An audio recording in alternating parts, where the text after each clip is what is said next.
worst possible thing you could say when you walk into a car dealership. I spent 5 years with Mercedes-Benz, 5 with General Motors, and the worst thing a person could say when they walk in is, if you could just get me to this payment, we got a deal. So your loan's probably still like 19, which means you got to pay to get out. You're upside down. It's called negative equity.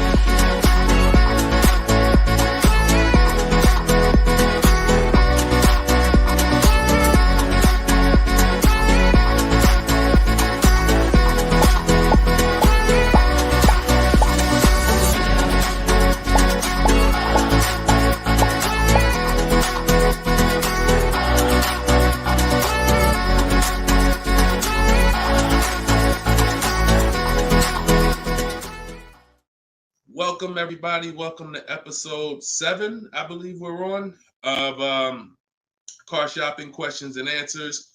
We're live. Today is Thursday, 3 p.m. If you're watching this right now, then you are live. What we're going to start doing is we're going to start letting you know, because we do rebroadcast these shows all day, so you can, catch up on them. You can send friends and family to watch the rebroadcast. But right now, you are actually with us live. So welcome. If this is your first time here, can you type a 1 in the chat? Shout out to the first time people. I just want to see how many people are new. You've never seen me before. You've never been on a live show. Okay, Troop Chat, I see you, Troop Chat. Good to see you. I always like to know, because most of you probably have never been on a live with me before. What's up, Black Hummingbird? Great to see you. So hold on, I got Instagram on my phone here. And as you come in, first of all, I want to introduce myself, because you don't know me. My name is Deshone. I go by Deshone the Auto Advisor. I spent 14 years in the car business, 5 with Mercedes, 5 with General Motors, and 4 I ran my own brokerage. Now what I've been doing since 2020 is showing you how to get below market car deals on purchases, leases, used cars, new cars, everything from home. I'm the author of the book, the digital book, Cars from Home, 7 Steps to Saving Time, Money, and Avoiding Dealerships. And during the show, for 30 minutes, as part of our welcome offer, you can get your copy for 75% off. It's normally $97, but in my TikTok bio, in my Instagram bio, and in the comment section, you can grab your book. You won't leave the broadcast, so you can make sure you get there before the countdown, but you'll still be here tuned in with us. So I want you to start typing your questions, and then Dolan, who's moderating, is going to pull them into the show, and we'll answer them one by one. Okay? Start typing your questions. I see we already got one from Michelle here on TikTok. Bounce back. Type your question on Instagram. I see you. Type your question in. And could everybody who shares, share? I'm only talking to the sharers. I know who y'all are, and I'm talking to y'all. Shout out to the sharers. And I'm still trying to find out. I might do a giveaway once a show for the sharers only, but I'm gonna have to figure out how to see them. So I got to figure out, maybe you screenshot that you shared, and we trying to do something special for y'all above and beyond, because we can't grow this show without y'all. The ones who tell your friends, the ones who invite your friends, the one who tag your friends, the one who hit those share buttons. Appreciate y'all. So we got something coming for y'all very soon. Okay?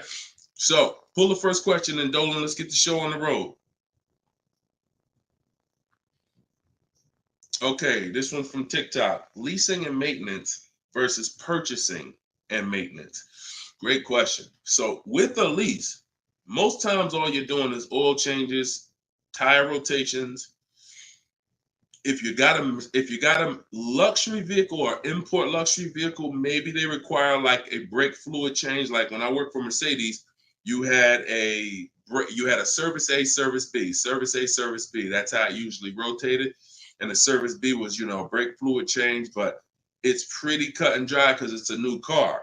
So versus purchasing, then you're talking about long-term maintenance. Then you're talking about, which if you got a good car, you're usually still doing those things up front. But as you own it long-term, now you're doing things like, you're doing the recommended maintenance. So you might have a 60,000 mile service, a 80,000 mile service, a 100K service. These are all things that come in the maintenance book. And with the lease, 99 times out of 100, we're not doing that. So, you know, it's a very, I'm not going to say we're not doing that, but if I lease, whenever I lease, I'm not doing those services because we're out of the car way before we ever hit that mileage. So big difference, big difference. All right, go ahead. Next one, Dolan. Let's go. Black Hummingbird, and y'all forgive me because I got a little something trying to jump on me, but I'm just gonna flush it out. Praise the Lord, and we gonna get through this. So y'all see me all congested, it's because I am, but we good. My car was totaled in an accident. Sorry to hear that. How long should I wait before I get another one? How long can you wait? You know, I'm not a fan of shopping with my back against the wall, but I'm a fan of, you know, if you are you going to be in a rental car? Are they giving you a rental? Sometimes you only have 30 days with the rental before you have to pay. I don't know if you have a backup car, but you know, that's going to depend. So what you need to ask yourself right now, because you have to replace that car eventually, I want you to ask yourself, and everyone on here, I want you to answer this question: how many years are you keeping in that car that you're buying? But first of all, who's shopping for a car now, or you will be in the next 12 months? Type me in the comments. If you're shopping right now, like Deshone, I'm in the market right now, or you will be in the next 12 months, type me in the comments. Okay, I see you on TikTok. Anyone shopping for a car? Michelle, she's shopping.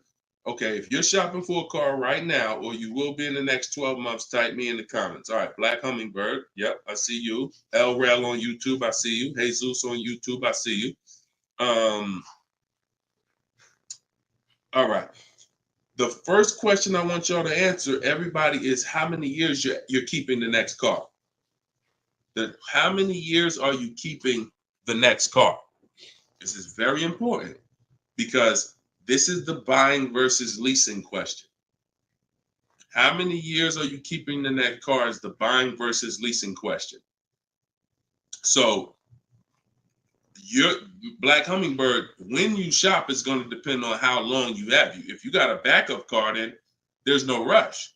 If you don't have a backup car, then you need to find out, are they giving you a rental? You know, because that's going to dictate. I can't really give you any more information without knowing that. So if you want to tap in, follow up, we'll try to get your follow-up question here. All right, go ahead, shoot the next one up, Dolan, and let's see if we can get the follow-up for Black Hummingbird. I'm shopping by used. I don't even know what that means. Go ahead, Dolan. Okay, this one's from TikTok. My third live, I need a used car by June 1st, so lost.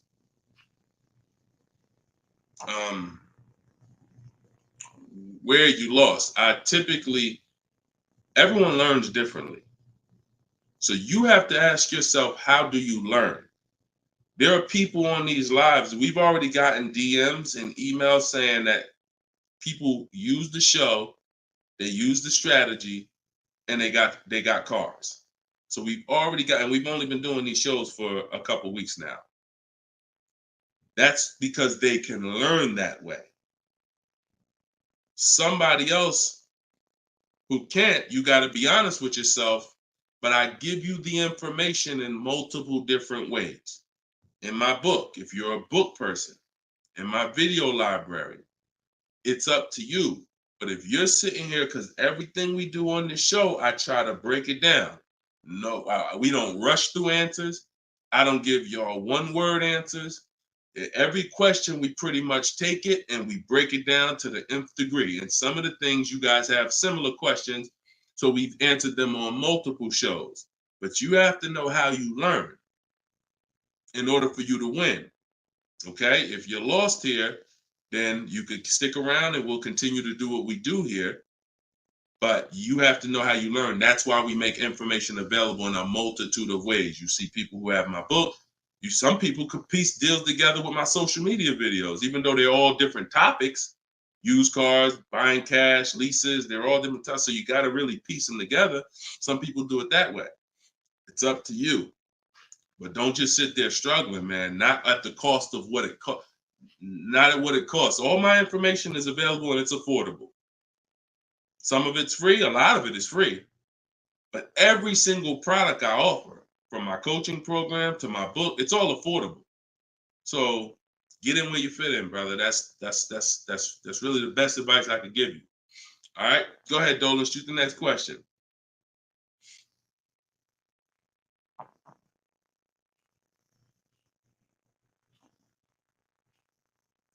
Okay, this one's from YouTube. LRel, what's going on? Peace, Deshone. I'm in the market for a used pickup truck for work. Never had one. How do I narrow down a reliable make model? Okay, so if I'm looking at you, the question you're asking is about the quality of the car, not finding a good one. So, example, let's just say there's a Dodge, a Dodge pickup truck. I'm just making this up, and that vehicle has a low reliability score.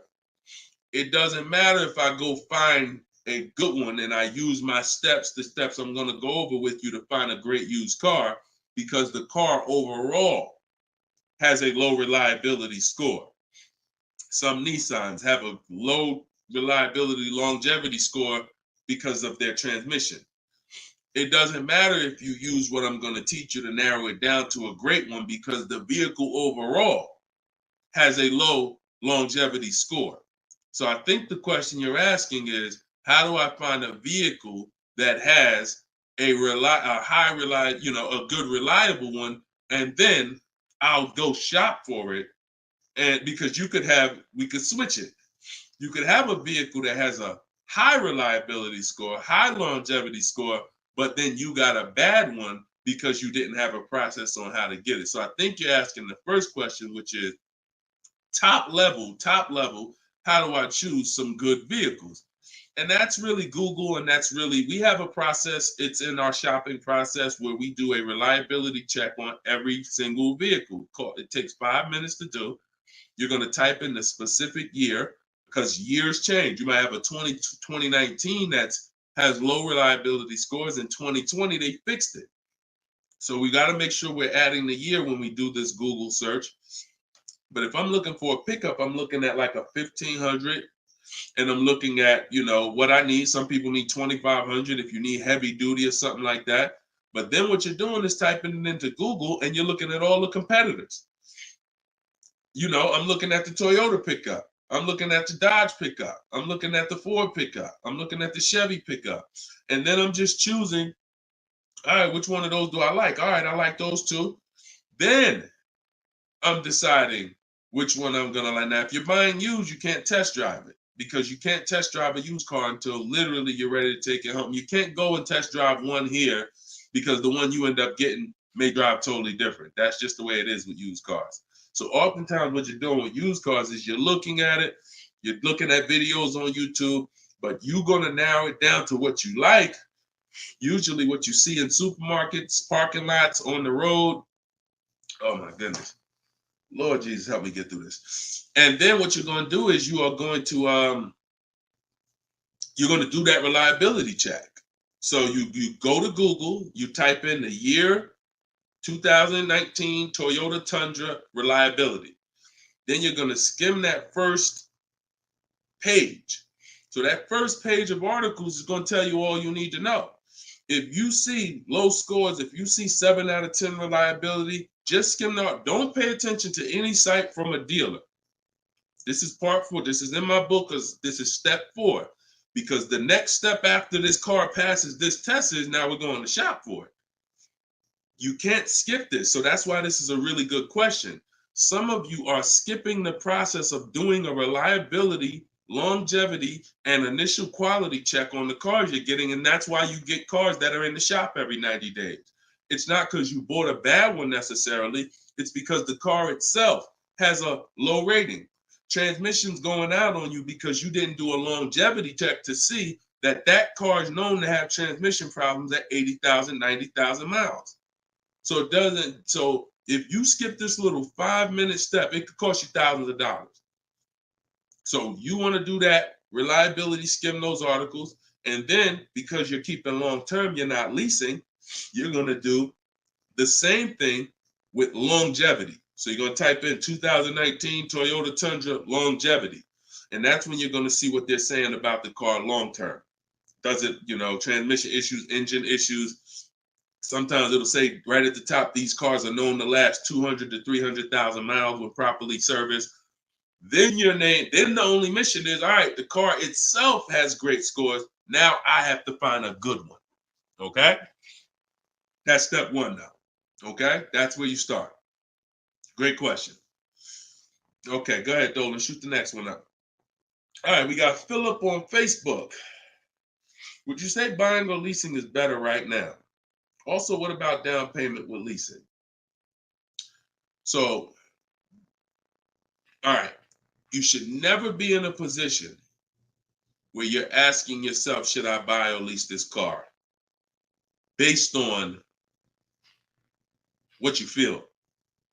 Yeah, so I feel like I should buy. No, the buying or leasing question is based on how long you're keeping the car. I have something that I do that I teach called the 8-year rule. The 8-year rule says that if you're not buying a car to keep at least 8 years, you should be shopping for a lease.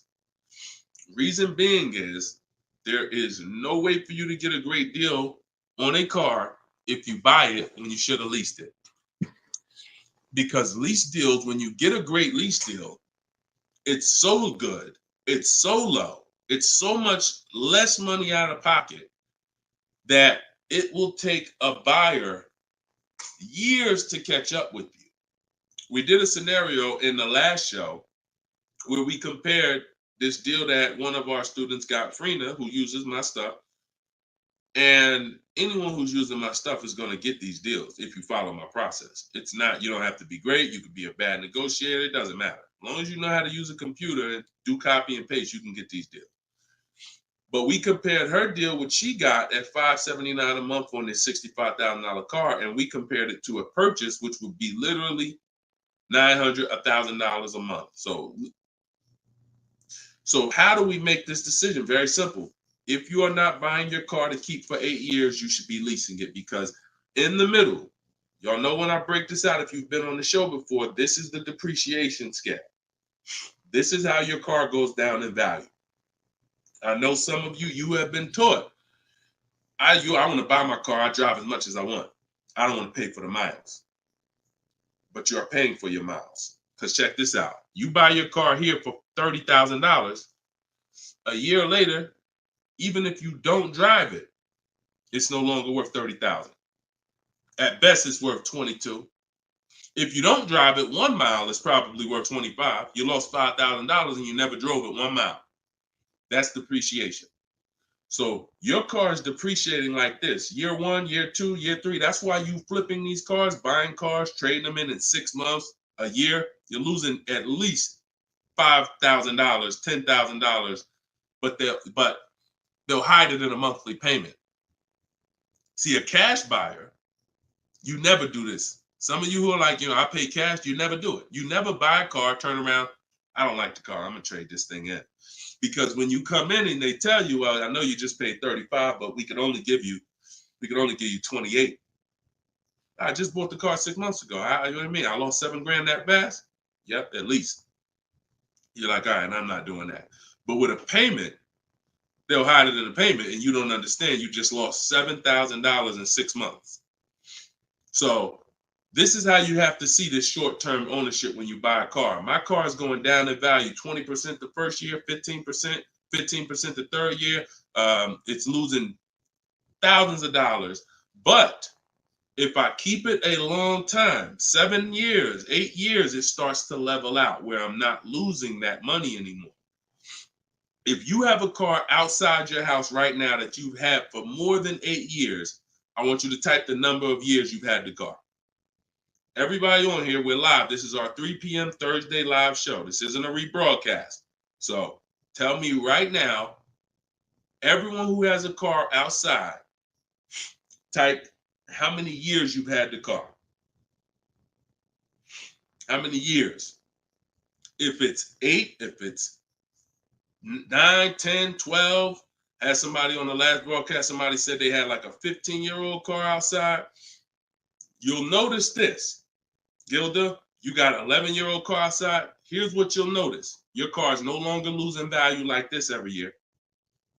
Your car is no longer losing value like this every year.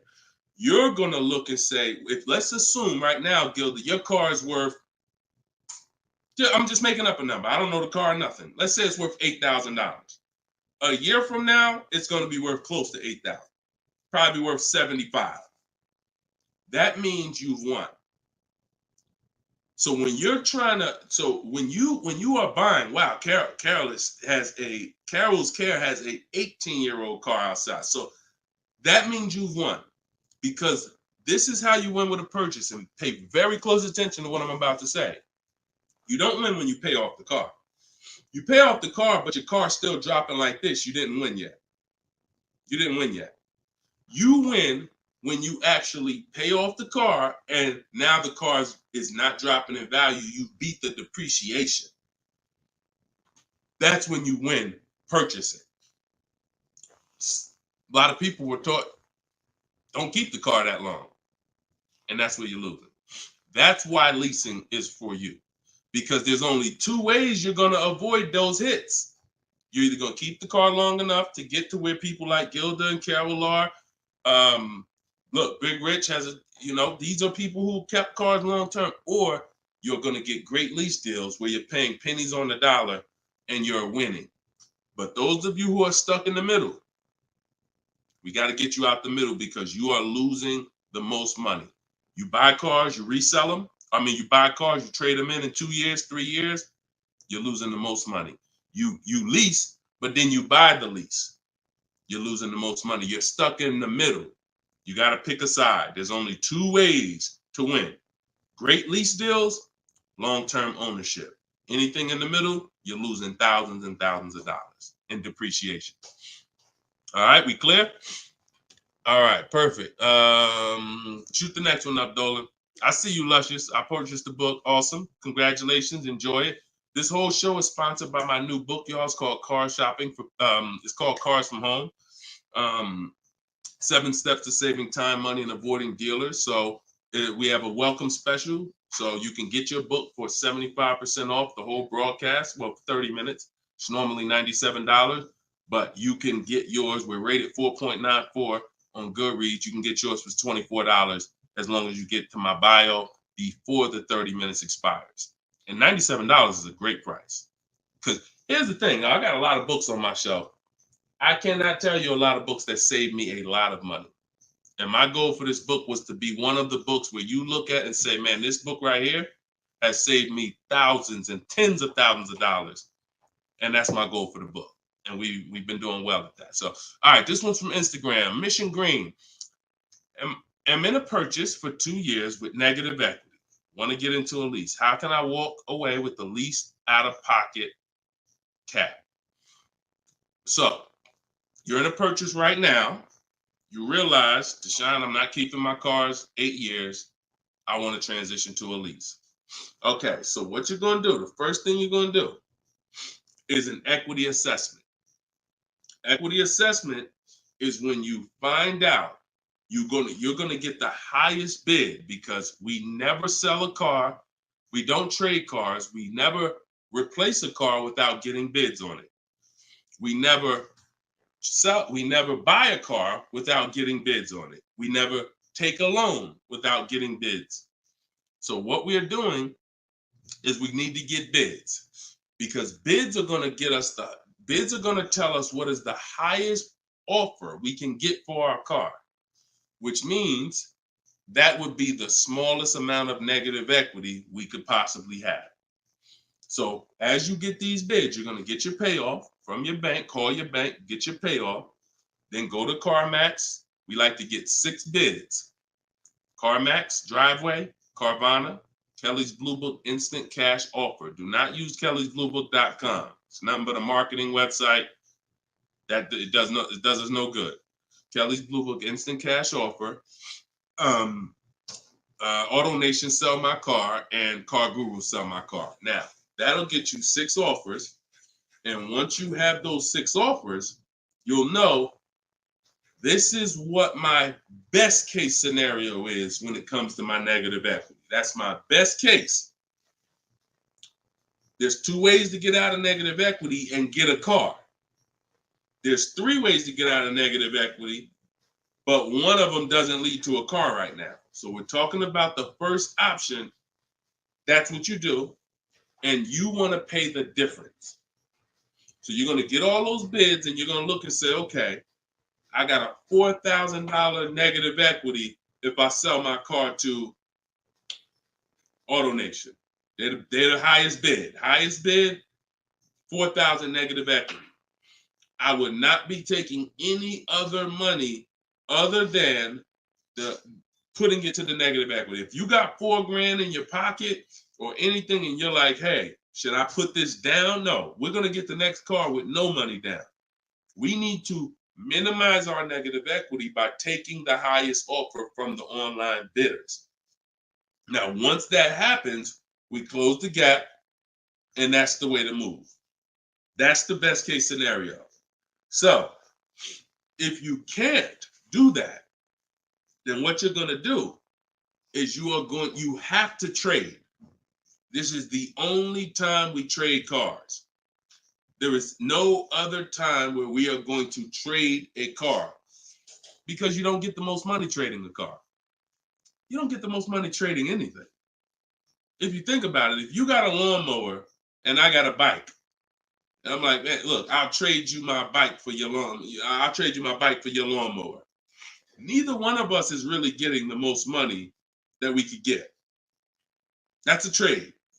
It's like a little compromise. I take a little less because I got something you want, you got something I want. It's different than me saying, you know what, I got a bike. Let me see the most money I can get for my bike, and then I come back and pay you for the lawnmower. And this is how you have to see it. This is why we don't trade. Because when you trade, you're not making the buyer win a bid. You're not making the buyer bid. You're just saying, whatever you could pay me, I'll take it. That's why the first option I just laid out is the best option. But some of you don't have the cash to pay the difference. So you have to now forget about the old car right now. You shop for your new car and you get bids. So let's just say in that example, I find out I'm you. I can't cover the difference and sell to the online bidders. Now I'm going to start shopping for my lease. So let's say I'm shopping for a Jeep Grand Cherokee. I get my offers. I find out who wins the bid. I identify you're the highest bidder, and I'm going to that dealer and saying, okay, you're the best bid.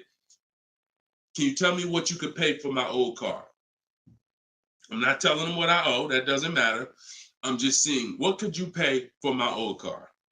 And then I'm going to have them get an offer. Now, it's not, in 99% of the time, you guys, it's not going to be what you thought it was. If your highest offer over here with the online bidders was 22, do not think that dealer who won the bid is going to say, I'll give you 22. They probably say, the most I can pay for it is 20. And you have to take it because they can't win both bids. That's just almost impossible. The fact they're going to outbid all their competition on the car you're trying to buy from them. So I beat all these other Jeep dealers to win your business, and I'm going to beat CarMax, Boom, Driveway, all these other companies and pay you more for your trade. That's not going to happen. So that's why I say the first option is the best, because the second option, you're going to have more negative equity because the dealer cannot pay as much as the online bidder. So now that's what you would do, and you would tell them, okay, please add it to my deal, and you'd have to roll it into the lease over there. Third scenario where you can't get out is if you have too much negative equity. You're either going to need cash or you're going to need to pay the loan down. It's that simple.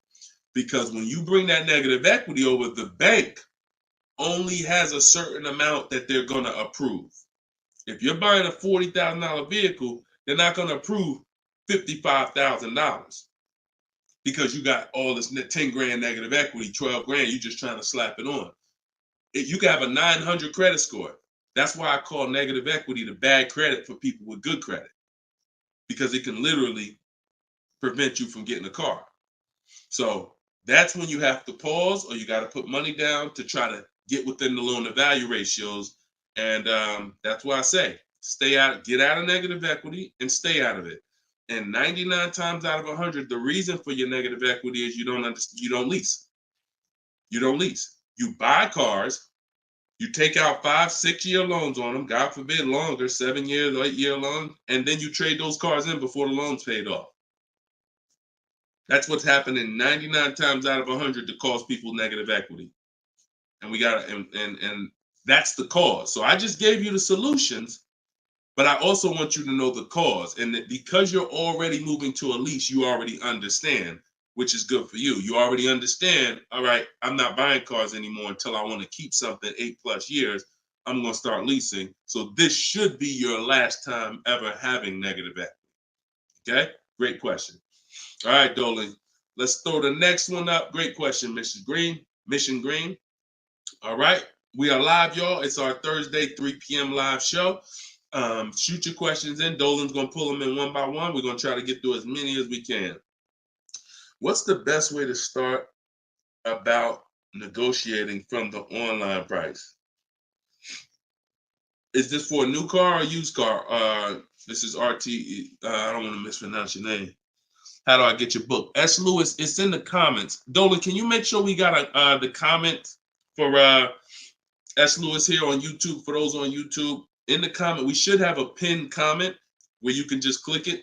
You go to deshonsbook.com, or you might be watching us on a screen. If you're watching us on a television screen, you can scan that QR code with your phone, and you can get it that way. If you're watching us on TikTok or Instagram, you can go to my bio. There's a link in my bio, and you can grab your copy.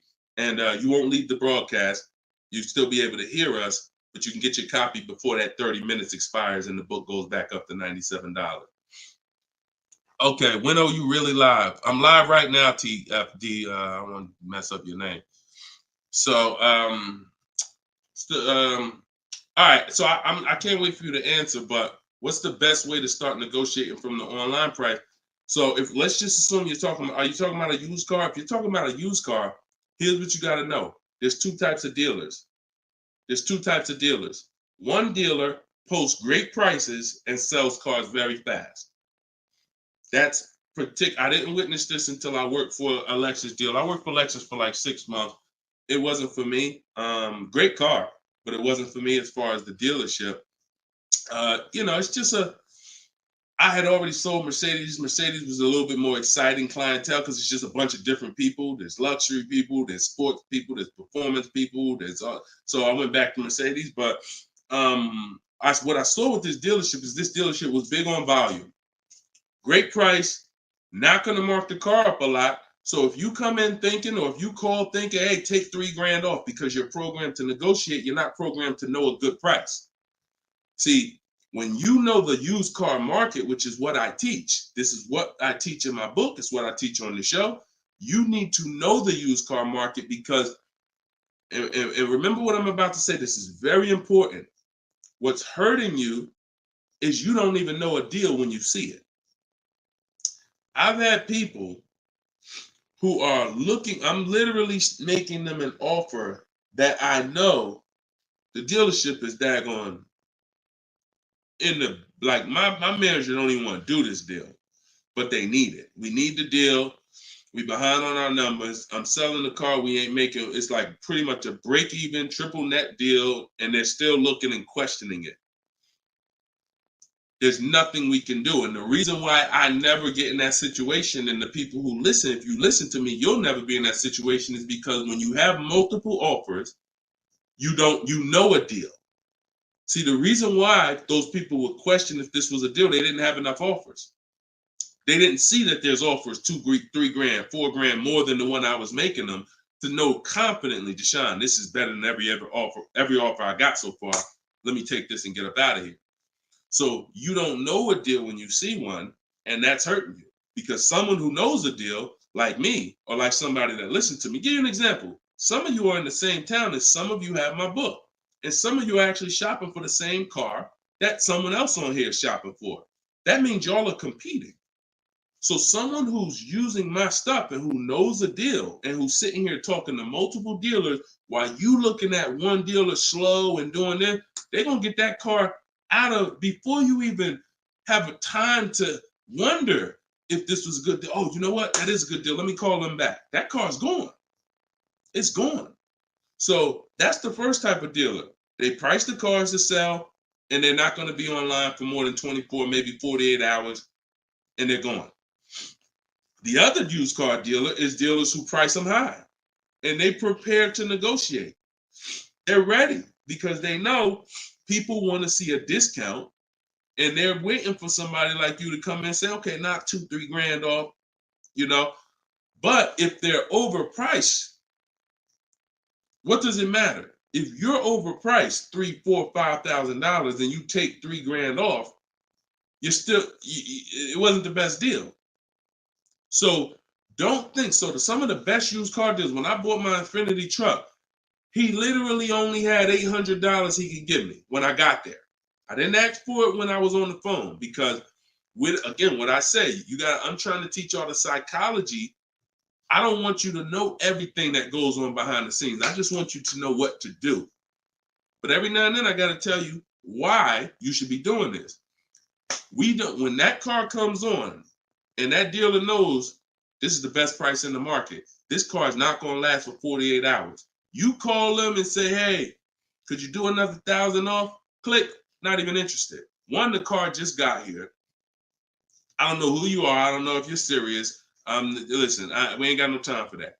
What we do when we find that best car is we know we've done all our research online from home.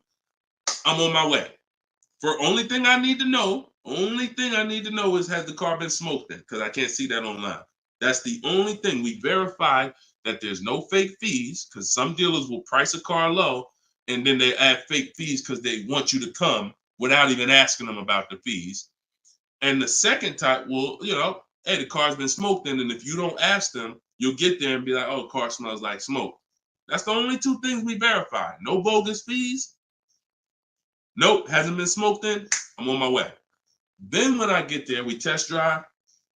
Car meets our test drive. All right, boom. Can you do another 500 off, 700 off? Because I already know it's the best price in the market. See, when you know the market, you negotiate intelligently. When you don't know the market, you come in, hey, listen, take $3 grand off. You don't realize you look ridiculous. I don't want you looking ridiculous saying, yo, man, I can't do it. You haven't done your research. I don't want you leaving, oh man, that dealer don't want to make a deal. No, you didn't know a deal.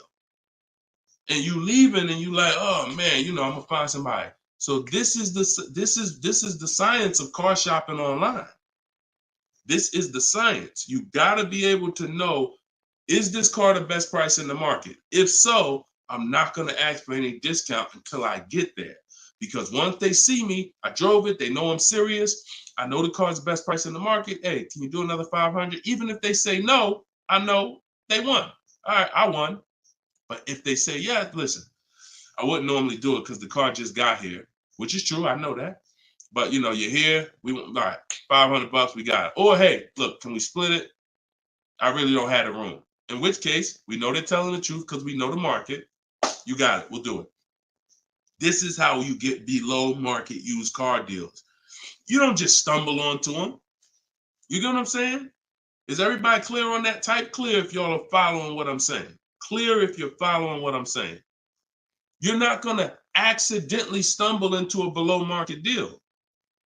It takes strategy to get below market deals. If everybody could get below market deals, they wouldn't be below market deals. They'd be average deals. Does that make sense?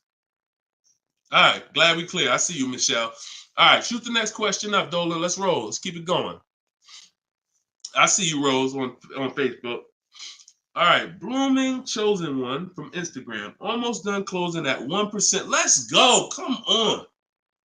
Come on. That's what I want to hear.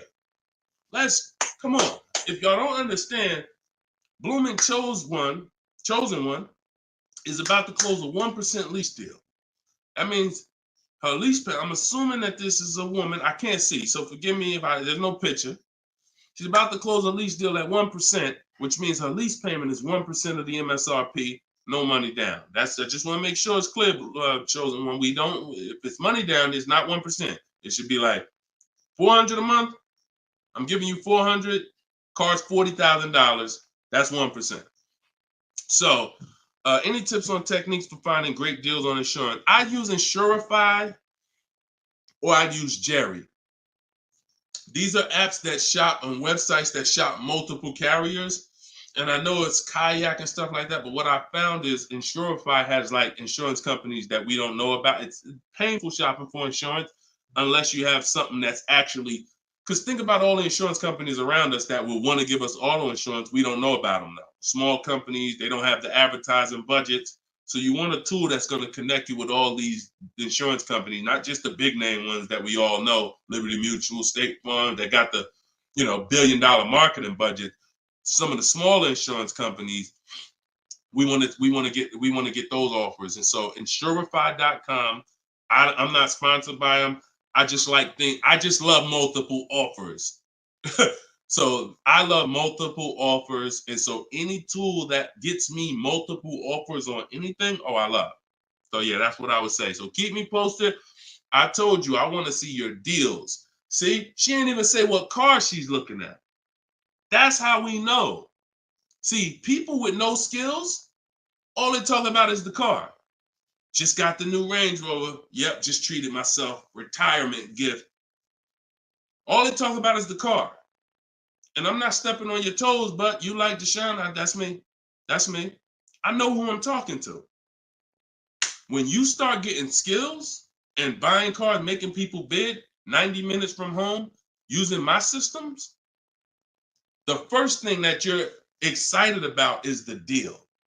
The car is second, but the deals, once this deal's closed, now I'll get excited about the car. All right, good job. Great job. I love it. Go ahead, shoot the next one up, Dolan. All right, from TikTok. Is it true that there is no need for down payment? That if you do it, it goes to the salesperson's commission. If you do it wrong, if you are doing a down payment, it's between you and the lender. If you go in and you're a payment shopper, then your down payment is usually going to go to commission. A payment shopper says things like, how much does that car cost a month? Okay, that's a little high. Could you get it to, could you get it like under 6? As a payment shopper, no idea about the numbers, just talking about payments. If you stop doing that, and if you've done that, see, I don't want to, look, I hope we're building a community here where people could be honest. If you've done that, type ouch in the comments. If you've gone into a dealer, looked at a car, and said, how much those run a month? What kind of monthly payments are on those? And I know that there's some people who are not gonna be honest, but this is how a lot of people shop. It's a payment thing. Yeah, okay. I appreciate it. I see. All right. I see we got some. All right, we got some people being honest in here. I see you. I see you, Michelle. I see you, Bye Lion. Not Michelle. So that's where you get in trouble. So what do you do outside of that? You separate the payments from the car. The payment you handle when you're shopping for, look, Byron on YouTube said, ouch, just experienced this past weekend. It's terrible out here. It's great out here for us, okay? It's terrible when you have no strategy. It's terrible if you're winging it. It's great out here for us. Like, and I'm not even saying that, underplaying that. Like, I've been doing this so long, and I got just so many people that done learn from me, and so many people getting cars. I got a private group, so I get to see this stuff. You know what I'm saying? I get to. If you guys been on these shows, I share people's stuff. I share Tope stuff. Greg's deal. This is our book, 4.94 on Goodreads. Get your book 75% off, or you can wait and miss the 75. You can pay 97. Either way, it's worth it. Either way, but $24 is better than $97. In my TikTok bio, you got 30 minutes, or in my Instagram bio. But check this out, Kimberly's deal. She saved 20 grand off her Maserati. Look, Bonita, middle of the pandemic. So we've been hearing since we started this whole thing, yo, it's terrible out here. Man, there's no deals out here. Middle of the pandemic. Look, December 2022, blood in the streets. Kia Telluride, one of the most popular vehicles of the last 3 years. Bonita, from home. Kia, 2023. 600 down, 600 a month. People paying $800-900. It's people right now that's going to watch this broadcast that has this particular car paying $700,000-900,000 a month for it. This same vehicle. So, Charles, Hyundai Palisade, top 5 most popular vehicles the last 5 years in this category. Look, $597 a month, $48,000 truck. So it's what you know. In fact, it's what you don't know. So I would tell you, yes, when you are winging it, when you shopping, when you just winging it, yeah, Byron, it's gonna seem like, man, it's horrible out here. When you step back and start using my bidding systems and letting these deals come to you, letting loans come to you, you're gonna feel like you're in control. You call the shots. Okay? So that's what I want everybody to know. It's all perspective. You know, somebody who's never had a fight in their life may be like, oh, shoot, I'm gonna lose this fight. Mike Tyson, he's not worried about losing a fight. And I hope he's not throwing this fight. So, another end. It's all about what you know. You learn better skills, you get different results. You keep the same skills, keep shopping like our grandparents shop, keep shopping like our parents shop when there was no internet, keep shopping like it's 2005, you're going to get those same results. All right? Everything I'm talking about, y'all, is in my book. This whole show is sponsored by my book, Cars from Home, 7 Steps to Saving Time, Money, and Avoiding Dealerships. My whole shopping system is in there. You can get yours in my bio. I just said that. So go ahead, Dolan. Shoot that next question up that you had up on the screen. My lease is up this year, but I'm over 4,000 miles, and a car dealer just told me if I lease again that I'll have to pay for the over miles. What do I do? Okay, I want you to know something, and I want you to hear me clearly. Dealers who tell you they'll cover the mileage. I know some of you have heard this in the past. You know, my dealer said if I release a car from them, they took care of the mileage for me. No, they didn't. No, they didn't. Mileage is never taken care of because mileage is between you and the bank. You told me you were going to drive this, the bank, not the dealer. Dealer has nothing to do with the car. Once you drive off the lot, it's between you and the bank. It's between you and the leasing company. So when you go over miles, the bank says they told us they were going to bring this car back with 36,000 miles on it. They already have an estimated value of what they're going to sell the car for, and it's based on 36,000 miles. That's why if we're under miles, we always do an equity assessment. You're going to do this either way, Miss B, but this is one of the main reasons when we're under miles, it doesn't matter, because if we drive less than we told them we were going to drive, we want to see if there's any equity that we can actually pull out. If you didn't know you can sell a lease, yeah, that's another discovery. Aha moment, you can. We've been doing it for years. So, but going back to this case, if you're over miles, you got to pay for it because you can't give it back to them. It comes out of their profit. So what do we do to try to minimize this? One, we don't let a dealer tell us we're going to work this out for you. We have to do our own equity assessment. So you want to see what your position is. You want to call the leasing company, get your payoff. This is the second step in my process. Once you know whether you're going to buy or lease again, that's step one. Now, if you have a car to replace, you own it, you lease it, doesn't matter. Anything you're replacing, we got to do an equity assessment on it. So we're going to call the bank, get our payoff. If it's paid off, obviously we don't have to do that. And then you're going to get that payoff, and then you're going to get those offers I talked about earlier in the show. If you missed it, I don't want to go through the whole equity assessment process because we already did it. And for the people who've been on here, I don't want to repeat the whole thing. But if you go on YouTube, if you go on Facebook, you'll be able to see the broadcast. Go to the section on equity assessment and follow that process, because you need to see, can I sell this vehicle and break even, get out of it? Or if I have a mileage penalty, you know, does it make more sense for me to actually get out now, which in a lot of cases it probably won't because you have payments remaining. So if you got out now, see, if you sell it, it's clean. So if you sell it, and it goes back to what we were talking about with what somebody asked the question about the negative equity. Let's just say I'm you. I do my equity assessment. I find out to get out of the lease, I got to contribute like $1,000, but I could get out now. When I sell a lease, there's no penalty. It's literally no payments due, nothing. It's everyone's whole. That's the only way everyone's whole. My second option is I got to account for the payments I have left on my contract. If I got 5 payments left at $500 a month, that's $2,500. Does it make more sense for me to get out now and pay those payments? Probably not. Or does it make more sense for me to just wait and take the mileage penalty? So those are the 3 things you're comparing. Selling the car, and you're seeing what's the least money that comes out of my pocket. What's the best of those things? Selling the car, getting out now and taking the payment hit, because all those payments are going to be due. They're going to have to be rolled over to your next vehicle, or driving the car until you get close to the end of the lease, and maybe maybe it depends on how much you drive per month.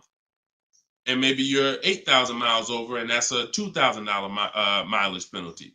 So these are the things you have to think about. But I'm telling you that if you just walk into a dealer and say, hey, could you work this up for me? Now you don't even have the luxury of guaranteeing you got the best price on the car. So now, because they see you as desperate, oh, she needs help.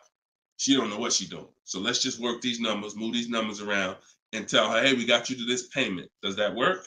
Now you're a payment shopper and you don't even know. Just give me to a monthly payment that makes sense. You didn't realize that you overpaid, and they're packing that deal, and you overpaid by probably $4 or $5 grand because you wanted to let them do it. So those are 3 scenarios, and it all starts with the equity assessment. Because like I said, you might be able to do that equity assessment and find out, oh, I could come up with $1,000 and I'm out of this thing clean right now. Or you might break even. It depends.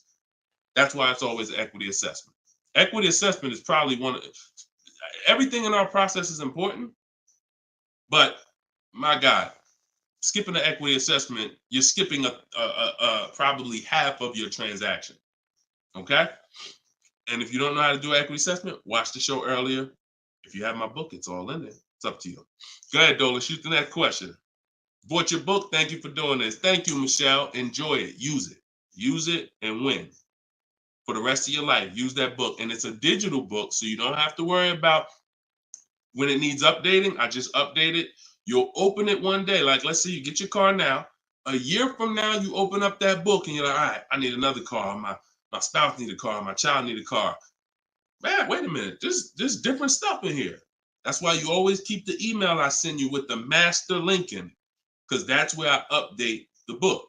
All of you who got the book, when you download it, don't save the email, because when you click that master link, that's where I update the file whenever something changes. So, and I couldn't do that with a print book. I can only do that with a digital book. Yeah, don't worry. I don't do trades, J. Paul. So if you ever see somebody selling crypto, all of that, like anybody with a decent amount of followers is going to have knockoff accounts. Like, I do car education. That's all I do. I don't do crypto. I don't do none of this other stuff. It's been fake Deshone the Auto Advisor accounts since we was on TikTok. We got 1.5 million followers on TikTok. The fake Deshone the Auto Advisor account started popping up. Nothing we can do about it. You got to watch it, though. Watch it. Okay, this one's from Instagram. Considering a lease of a Lexus electric vehicle. First time lease customer. Do you have any advice shopping for a lease premium electric vehicle? Same process. Same process. My system doesn't change. I'm gonna tell you, there's only one scenario where it changes, but electric cars, look, doesn't matter. Look at Sean. Bids. F-150 XLT electric. Bids. $73,000 vehicle. He got it for 57. He saved over 20 grand. Bids. That's electric. Electric. You don't know what rebates there are. You don't know what's what. Rolls Royce. Bids. Popular cars. Bids. Exotic cars. Bids. Doesn't matter.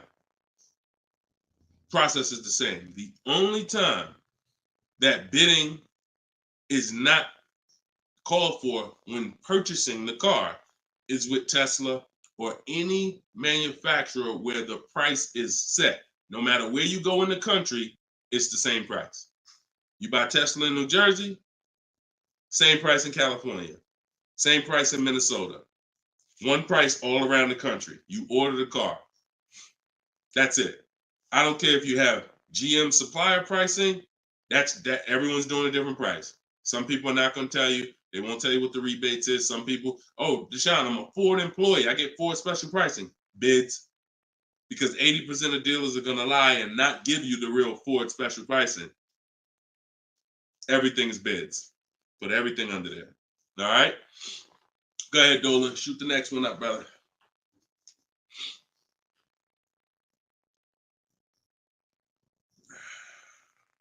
No, you don't bid. You don't bid, Coco. You're making people bid. This one bounced back, Brian from Instagram. What's up? Hey, bro, I recently financed the BMW 330M, but the problem is they gave me a high APR. Sounds like a payment shopper. Listen, we got to take responsibility. You accepted a high APR. Now, how do you get out of it? Only way is to refinance. You can refinance or sell a vehicle. And so bids, what we do is, see, now let's just say for an example, you use our system we call the bank bidding war.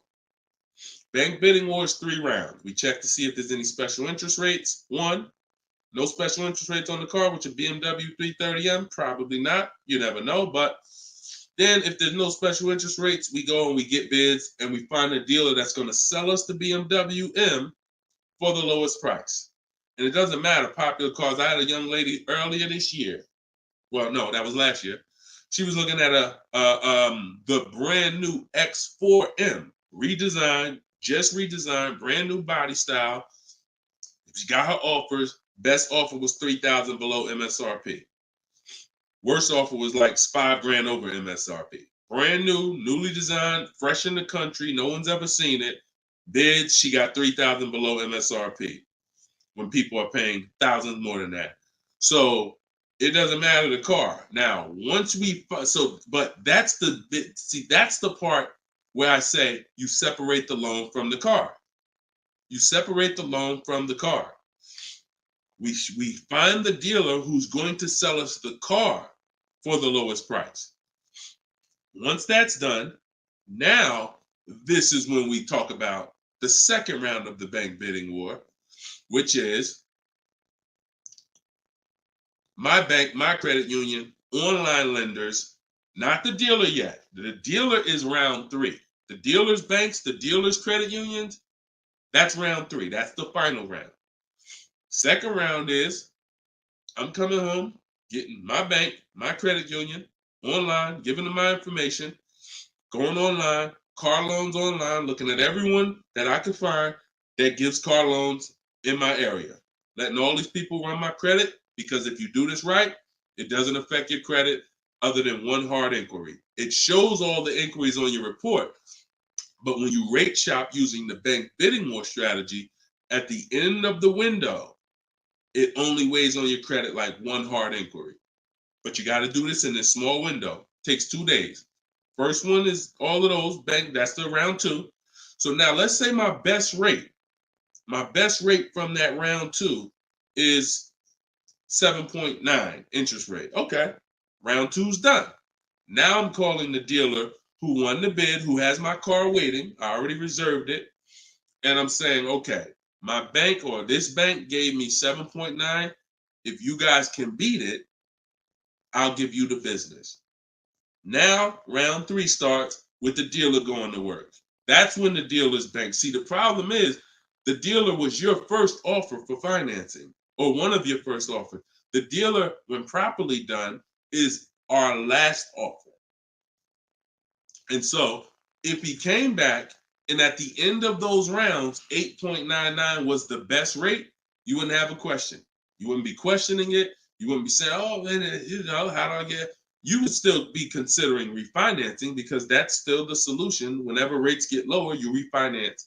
But you wouldn't be it wouldn't be they gave me that. It would be that was the best rate available at that time. So that's why you need to get bids for future reference.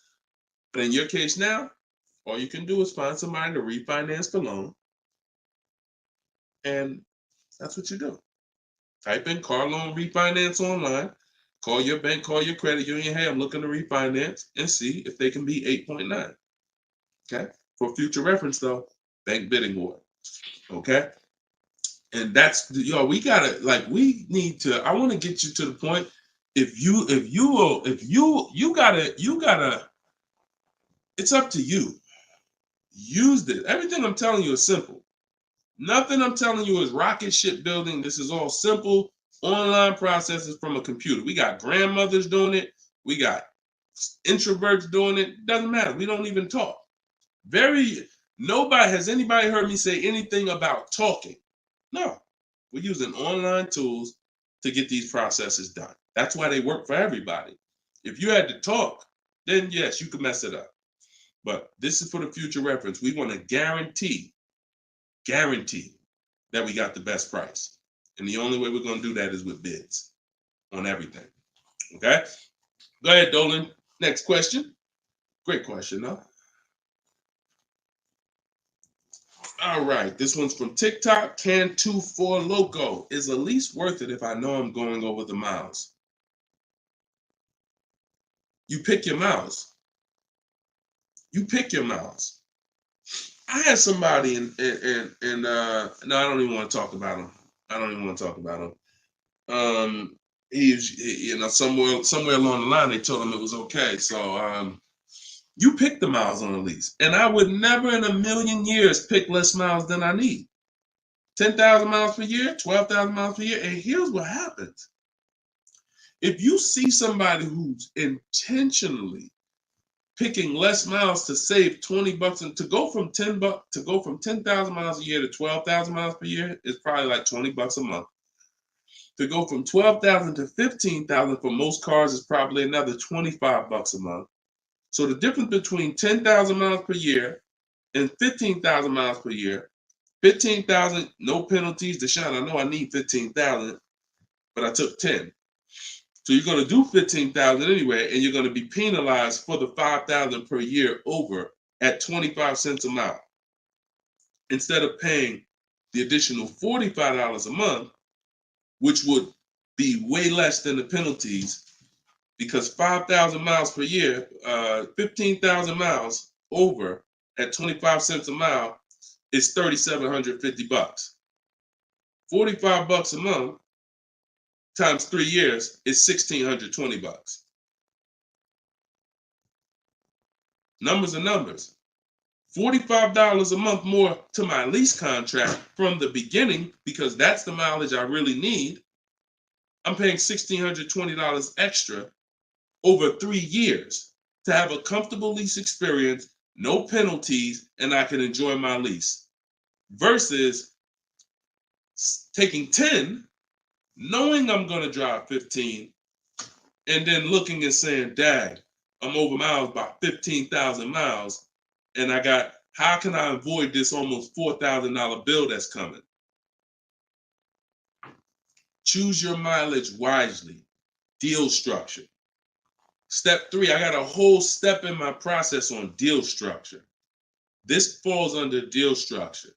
So we never take a lease knowing we're going over the mileage. We just never do that. We're setting ourselves up to not enjoy the lease. For what? That's it. Step 3 in my process, I got part of deal structure. I got a section in my book on this, is choosing your mileage wisely, where you look and estimate how much you drive, Or if you have a car, you just look back and say, all right, I drive 12,000 miles per year. You can look back at what you drove. If you don't have a car, then you're just going to look and say, all right, how many miles do I drive to work? Okay, and you add the miles up, and you'll see throughout the year. Oh, plus I'm gonna take a vacation. I want to go down. I want to go on vacation 2 times a year. That's gonna be another 1,000 miles each. All right, perfect. I need 14,000 miles a year. It's a 5 to 8 minute exercise, but you haven't been taught to do it. So there's nothing in my. I don't skip anything because I've been doing this since 2006. I've seen thousands of scenarios working in dealerships, General Motors, Mercedes, thousands. And every time I see something that is horribly wrong, that's costing somebody money, I just made sure I added it to my process. Okay, I'm gonna make sure anybody who listens to me doesn't do that, because this is what happens when they do that. So we got to choose our mileage wisely to actually enjoy our lease. Okay. All right, y'all. Look, we hit 1 hour and 6 minutes. I'm gonna wrap it. I usually try to go like 1 hour and 15 minutes, but as y'all can see, I'm actually struggling to get through this. I need to go and get me some tea, and that's what I'm gonna do. This is our second show for the day, and some of you may be watching us on a rebroadcast, but right now we're live. We've been live Monday, Tuesday, just so y'all know, and I'll probably have a link in my bio by tomorrow to our calendar. But most days we're going live Monday and Tuesday, Thursday and Friday. We're going live at 12 noon Eastern time, 3 p.m. Eastern time. So that's when our show is going to air live. And every time you see us on a rebroadcast, we're going to have a sign on the top that says rebroadcast. So y'all know, okay, this is a rebroadcast. In case I couldn't watch the whole show, I was at work. So we rebroadcast all the time. But yes, always a pleasure, y'all. Let's keep winning. Shout out to the people who got my book. I appreciate y'all. Thank you to those who reviewed it, who helped us get to 4.94 on Goodreads.com. I appreciate you, and continue to use the book and continue to unlearn the bad stuff you learned about car buying. If you don't hear me say it, that's because I don't do it. And no one who listens to me does it. You hear somebody say, yeah, I was in the dealership. I was in there like 4 or 5 hours, but man, I was using what Deshone teach. You wasn't using what I teach, because we're not in dealerships more than 30 minutes. 30 minutes, tops. If we in there for more than 30 minutes, you could clearly say, this ain't what Deshone teach, because I'm only here to test drive, or I'm only here to pick up my car if they don't deliver. That's the Cars from Home way. So you can get your book in the bio, 75% off, as long as you didn't miss the countdown. Even if you missed it, it's $97. Great price, but all right. Let me get up out of here, y'all. And always a pleasure. God bless y'all. And make sure you like and subscribe if you enjoyed the content. Tell a friend. All right. I'll see y'all on the next show. God bless you all.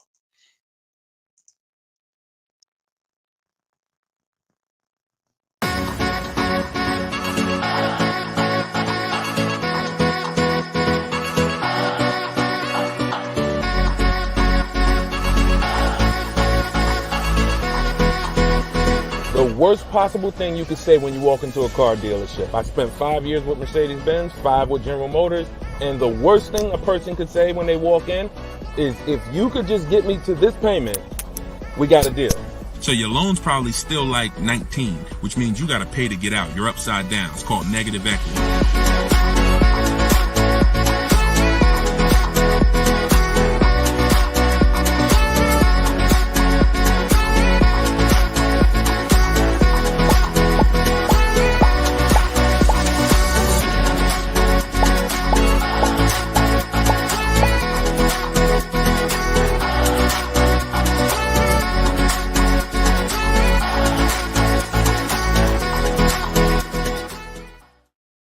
What is going on, everybody? Welcome to episode 9. Maybe episode 8. Either way, I'll make sure the right episode is in the comments. But welcome to Car Shopping Questions and Answers. This is our live show. It is Monday. This is our noon show. We want to make sure that you know when we're live and when we're rebroadcasting. So every time you see the rebroadcast, you'll see a badge that says previously recorded or rebroadcast or replay. But whenever you don't see that badge, then you know we are live, and you can engage with us and ask your questions, and we will make sure that we get through as many as possible. So come on in. Everybody just come on in. I'm actually just sharing this broadcast on Facebook now. And on TikTok, welcome. I see you, Claudia. I see you, Dreamer. You guys can start typing your questions in. And let's do a little housekeeping first while we let the first couple questions come in. If you don't know me, this is your first time ever on a live with me, type the number 1 in the comments. I want to give a welcome to the first time people who've never been on a live with us before. And welcome back to the people who've been here before. I'm your host, Deshone. I'm known as Deshone the Auto Advisor. I spent 14 years in the car business with Mercedes-Benz, General Motors, and running my own brokerage. And now what I do is I teach people the science of car shopping from home. I'm the author of Cars from Home, my new digital book, 7 Steps to Saving Time, Money, and Avoiding Dealerships. And everything that I talk about, everything if you've seen any of my social media videos, everything is based on one of the 7 steps in our shopping system. So we don't hold back. So you guys can come in. I see a lot of people on TikTok coming in. Could y'all start tapping the screen if you're going to spend 10, 15 minutes with us? We're usually here for at least an hour. If y'all can start tapping the screen so we can let TikTok know we're about to talk some serious money over here. Frankie, I see you. Good to see you, Frankie boy. Thanks for sharing. Shout out to the sharers. And whenever we have the first question, we will certainly get down to it. Also, if you, all of you do have the opportunity to get my new digital book at 75% off. I always like to let you know about this welcome offer. The book is normally $97 and it's currently 4.94 stars on Goodreads.com. So thank you to all of you who have taken the time to rate the book, to review the book. But most importantly, thank you to everyone who's using the book so that you can stop car shopping like our grandparents. No offense, but most people are shopping the way our grandparents shopped before there was internet, before there was leverage. And my mission is to show anyone who's willing to listen how to stop doing that and how much money that's costing them today. All right. Did we get the first question yet, Dolan? If not, then listen, you know I could keep talking. Okay, here we go. Instagram. Shout out to Instagram. All right. How long should you wait to refinance? It's a good question. I would refinance when it makes sense. If you have rates are high right now compared to where they were a year ago, 2 years ago, 3 years ago. So if you guys are in a higher interest rate than you could qualify for today, then you want to refinance as soon as possible. If you have an 8% rate and you could refinance to a 6% rate, you guys know on this show, if I talk about the money, 2% on a $30,000 loan is thousands. That's not hundreds. So if you have it, on some of you have improved your credit.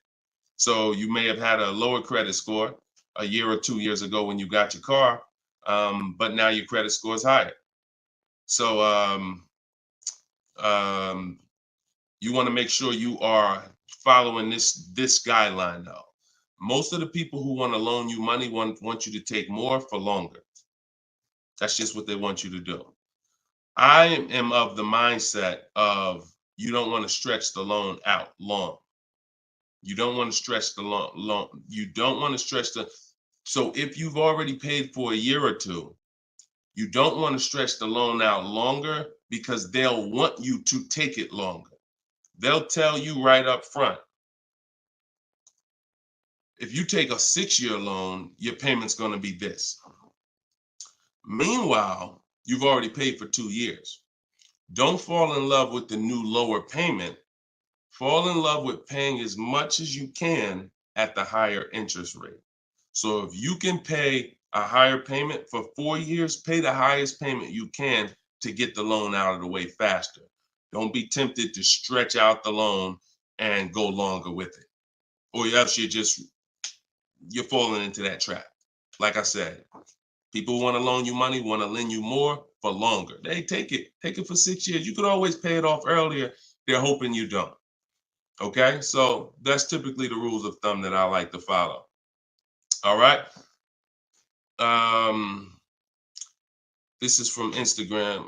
Well, this is Luna. I was desperate and just got the first deal. I set a very high payment. Can I refinance for a smaller amount? Luna, weren't you on the show a couple days ago? I was desperate and just got the first deal. I set for a very high payment. Can I refinance for a smaller amount? It's probably going to be early for you to do that. Did you? Hold on one second. If you hold on, let me open the Instagram comments so I could actually see. I know Dolan's bringing the comments to the show, but I want to make sure I could actually see the Instagram comments. Hold on. Okay. So because if you just got the vehicle, I mean, you could try to refinance, but it depends on how high of a rate they gave you compared to what you could have gotten if you would have followed like our bank bidding war process. You bought a brand new 24 Mitsubishi. Okay. Haven't you been on the show, Luna? This isn't your first time, right? You've been here. You've been with us for a couple. You've been with us for oh, it was in December 2023. Okay. I appreciate it. Thanks for the information. That's why I wanted to see the comments so I could actually have the dialogue with you. Yeah, I mean, that's all you could do. You could try and you could try to refinance online. You can go on Google and type in auto refinance online and start to see what those companies look like and see if but you need to know your rate, and then you need to know what the companies that'll refinance you are offering you and see if it makes sense. If you got a higher rate than you could have gotten, then certainly you can refinance. If they got you the best rate that you could qualify, then you may have to wait a little longer, but usually, it doesn't hurt you to check, especially if you're in a considerably high interest rate. You certainly want to see if there's a possibility, because like I said, 2 points, 3 points on an interest rate is thousands of dollars, not hundreds. All right, TikTok, y'all gonna spend some time with us. Can y'all tap the screen and shoot the likes up if you're gonna talk money with us? Here's the thing, y'all. I'm gonna be honest with y'all. Y'all know I've been this way from day one, and I can't be any other way. I'm considering, and some of you know, I'm gonna tell y'all a story because I'm gonna keep this real, real, real, right? So in 2021, we did a podcast. It was called the Auto Advisors Podcast. The Auto Advisors Podcast got 10,000 downloads in the first 90 days, which was a great metric for a new podcast. I stopped it. You know why? Because we're in the way the podcast is, and I'm just keeping it 100% with y'all. I'm never gonna stop doing the information, but if people don't engage with the show, then we'll just keep the rebroadcast going. The rebroadcasts are great. I'm 100 for my lifestyle, for my getting the information out. We do tons of free social media videos. I just don't want y'all to be questioning, Dad, why Deshone not doing the live show anymore? Because the live show needs to make sense. I've been telling y'all to share. I look at the shares. I see the people who come regular. I see not a lot of people share. All good. I just want y'all to know that when you can't ask the questions and you got to just do the rebroadcast, that's going to be the reason why. That's really going to be the reason why. Because we can sit back and we can let this live stream go 24/7.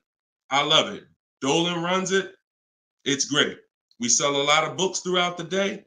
People get their questions answered. It's great. If y'all like Deshone, I would really like to ask questions and have the opportunity for my family to ask questions and get their questions answered, then y'all gonna have to show up. Y'all gonna have to show up. It's always been that way. Now, we're gonna have information everywhere for you. Free social media videos, my free masterclass is in my link in my bio.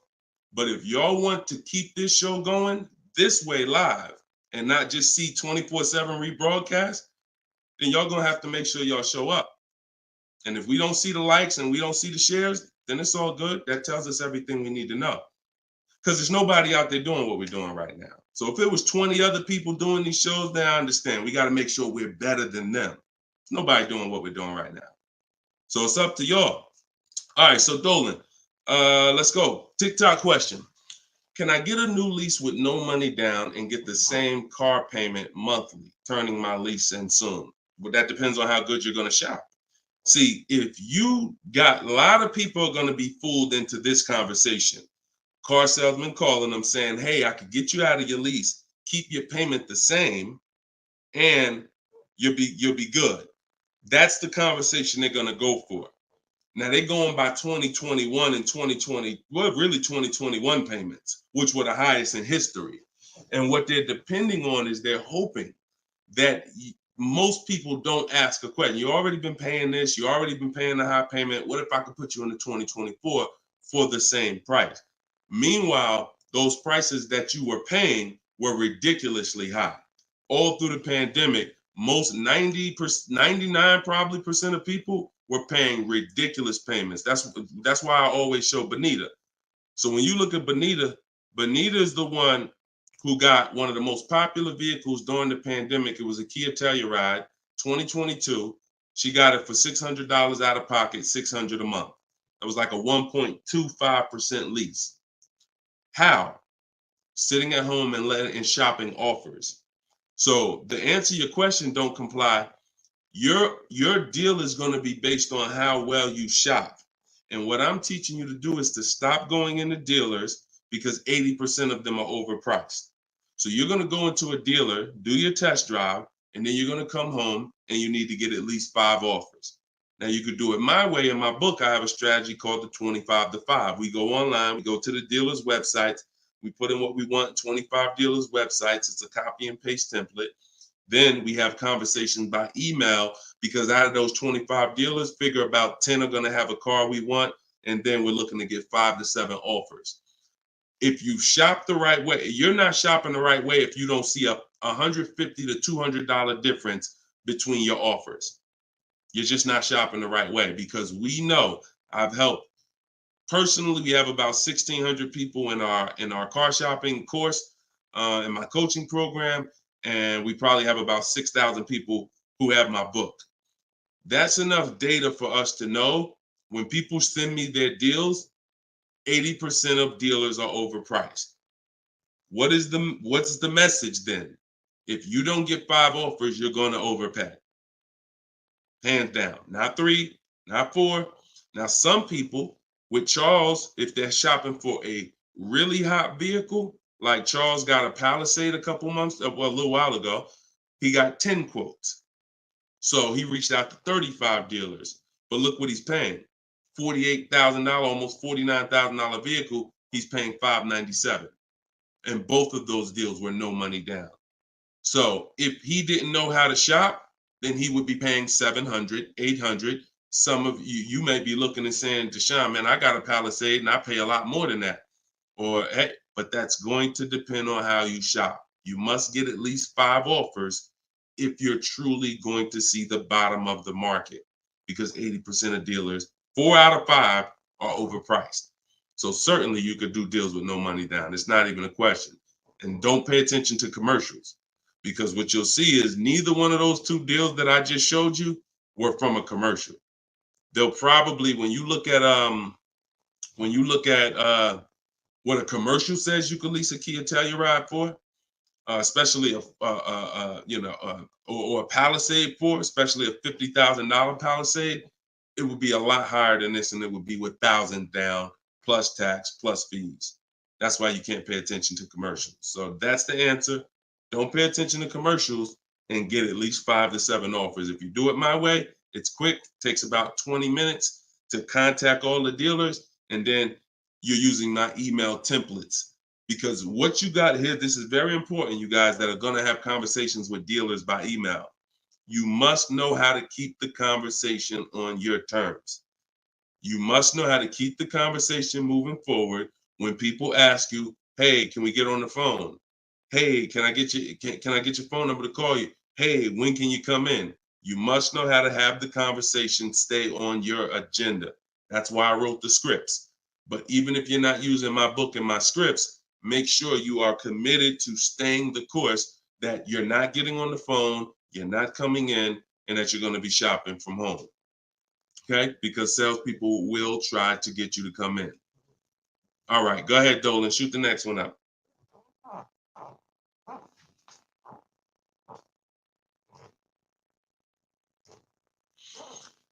Okay. Hi, the dealer wants to run my credit card. I just watched one of your videos and you said don't let them do that. They want to run your credit card for what? Let's give Bless the chance to type. Are you purchasing something? They want to run your credit card to run your credit? Or did you mean they want to run your credit? What are they trying to run your credit for? I mean, your credit card for. Now, if you have made a deal with somebody, when we make a deal online, oh, you mean running your credit? For what? What's the purpose of you running my credit? And that's not even what the ad. See, when you request your offers, you're requesting your offers by email. And we're always telling them assume tier 1 credit. There's nothing else for us to focus on. What is the purpose? Now, again, let the 80% do what the 80% do. Lie, tell you stuff. You need to have other dealers in your inbox to know. Sometimes people say, well, Deshone, this dealer said, this one dealer said they don't lease. I said, okay. How many other dealers that you talked to said that? No one yet. Okay. When 80% of them say that, that means they don't lease that car. One dealer, they might be having customers come in, don't know what they're doing. Oh, yeah, no, we don't lease. Oh, okay. Well, I guess how much is it to purchase then?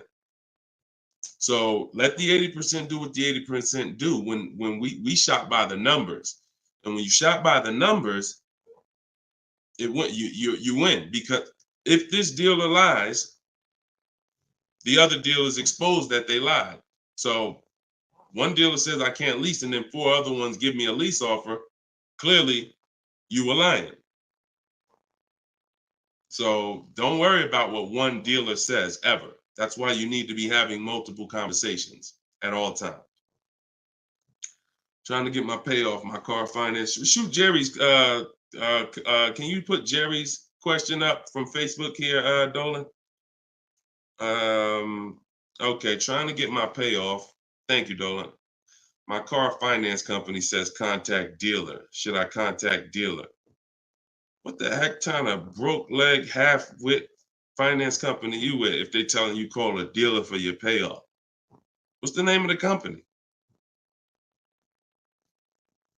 What's the name of the company? You got to realize how the banks is in bed with some of these dealers, and you're going to understand that.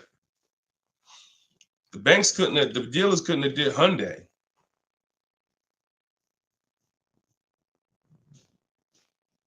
Why would they tell you contact the dealer for your payoff? Scumbag. I would call and speak to somebody else. The dealer has nothing to do with the car. If you don't pay that Hyundai, you don't pay your payment for 3 months, is the dealer coming to get the car, or is Hyundai coming to get the car? No, forget about the dealer. The dealer is just a franchise. They're there to sell you the car and put the deal together. Once you drive off, it's between you and the bank. It's between you and the leasing company. So why would the bank be telling you to go to the dealer? It's kind of like they're sending you, all right, so if you're calling for your payoff and the dealer says, oh, well, I'm going to charge you this much and this much and this much, because people will try to get their payoff, or people tried to buy their leases out, which is a terrible idea in most cases, but people were doing it and dealers were charging them a lot of money on top of their payoff, charging them fees on top of the payoff to buy their own lease. So I would call Hyundai and I'd ask for somebody else. I literally try to escalate that. Can I speak to a manager?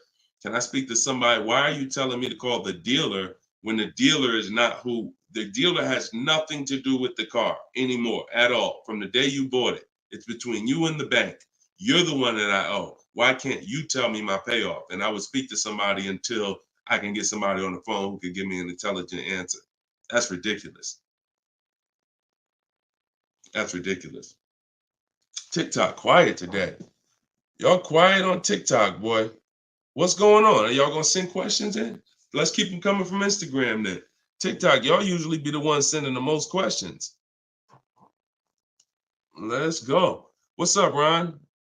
What's up, James? Let's go. Type in your questions if you want. Let's go. We'll be here for about an hour. Deshone got the ebook. Sent email templates out, got responses, perfect. Using the counter offer calculator, perfect. And they usually, and they either stop communicating or say I have to come in to do any further negotiations. We have scripts for that. We have scripts for that. No, none of the other dealers I speak to have said that. Just go to the script. Every single thing is a script because I know what they're going to say. I had to use those same templates. So always keep the conversation. When you make the last counter offer, it's always a question. That counter offer is a question. So now when they come back and say anything, you look for the script that replies to that and keep the conversation moving forward. You know, once you send the counter offers, now you're just getting to the point where you're trying to see who's the best one. That's it. The counter offer calculator makes counters based on the best offer. So whatever that best offer is, it counters everyone. See, and they may stop communicating because they're already high. So if somebody gives me a 1.1% lease and other people give me a 1.4, 1.5, 1.6, when I counter, I'm countering based on the 1.1. Because once one dealer gives me that type of discount, I know that y'all just choosing not to. That's why if they say, how'd you come up with that number? The script is always, it's a little bit lower than my best offer I have already. So they know you can act like this is the bottom price that you have, but we already have the best offer here. That's why we always put in the offers, and the counter offer calculator creates the counter offer based on the best offer. I don't care if none of y'all reply anymore because y'all already showed me y'all are overpriced. So I'm gonna let you know that based on my counter offer, I know this deal could be done. And if the lowest offer, which may happen, says, look, I don't have no more room, I gave you the best, and I snatched that offer. As long as you got 5, then that's really the bottom. And that's the purpose of the counter offer, is to make sure before you close the deal, you have made a counter to make sure you know where the bottom is. But don't let them respond. Forget it. They probably, oh, he made this low offer. You know you could do that deal, but that's all right. I'll get the car from your competition. All good. All good. All right, next question, Dola. All right. All right. That might not have any other questions. I have an isolated event. Car was totaled. Check getting cut this week. Can I pay to speak with you 30 to 60 minutes for the single purchase? No. No offense. I've been helping groups. You gotta understand, y'all. Look, I have been helping groups buy cars. Look, let me show y'all something, okay? And I'm saying this so y'all understand, right? Since 2021, this is my private group right here. All right. This is my private group. We have 1,400 people in the group. Now, not everybody who joins us in Maps Academy joins the group, because some people just don't come to Facebook. They'll come on my Zoom coaching calls. But this is how I help people one-on-one. Not even one-on-one. This is how, when you see, can everybody see this? I just want to make sure everybody can see this. This is how I work with people. If you're getting my book, you got my book, you got my strategies. This is what we've been doing. Look at the dates. Look at the dates on these cards. All recent. So I don't work with it. It makes no sense for me to work with somebody one-on-one. I don't have to. The people who have been in my group since 2021, we get to the deals, because there's no situation that you're in that's a special situation. I guarantee you that. It doesn't matter. I've had thousands of scenarios. Nothing that you have is special where it requires this special process. Your car got totaled, you need a car, you're going to follow the 7 steps. That's not going to change. If you don't have a car, you can skip the equity assessment. The rest of the 7 steps apply. It doesn't matter. You think you need a special plan. No, you need a plan. And that's the plan that I have in my book or in my group or what I'm answering here. So you can feel free to ask your question. But your situation, this is very common. There's probably 1 million people around the country in your situation right now. Car was totaled, need a car. Common, very common. I know it's like overwhelming for you, not for me though. Super common. Okay, yeah, check your spam, Jerry. Check your spam or your junk folder. All right, Troop Tip. You see that question from Troop Tep on TikTok, Dolan? Unless you got something before that. All right, another one from Instagram. I'm looking to get an electric vehicle, and I'm not one to keep cars. I'm interested in getting a lease, but don't really know how the process works. You must get bids. You must get multiple offers, or you're going to overpay. Electric cars, doesn't matter. Same process. Bid, exotic cars. When you look at, Sean's getting an electric truck. He probably got it already. But he sent me this message, and he was looking at a $73,000 F-150 Lightning. He ended up getting $20,000 off the truck. Now he's buying it. He's not leasing it. So, Taupe had an electric BMW lease. She got a BMW i4 e-drive, $54,000. She got her bids. She ended up saving $8,500 total with the rebates and the discount. She's paying $690 a month for a $54,000 vehicle. So these deals that you're seeing, these are real deals. These are below market deals. These are not going to be had going into dealers and negotiating because one, you're never going to get that deal from an 80% dealer. It's not going to happen. An 80% dealer will never discount the car enough for you to get the best price. So you don't know. Unfortunately, there's no sign that's on, hey, we're an 80% dealer. Don't come here. There's no sign. The only way that you know is by getting multiple offers. Now, you could do it manually. You can call around, talk to some sales managers, and try to get at least 5 offers. We do it online. We do it with scripts and templates, and that's what's in my book. So if you just jumped on, my new book is called Cars from Home, 7 Steps to Saving Time, Money, and Avoiding Dealerships. It has all my templates in there, all my scripts. It's normally $97.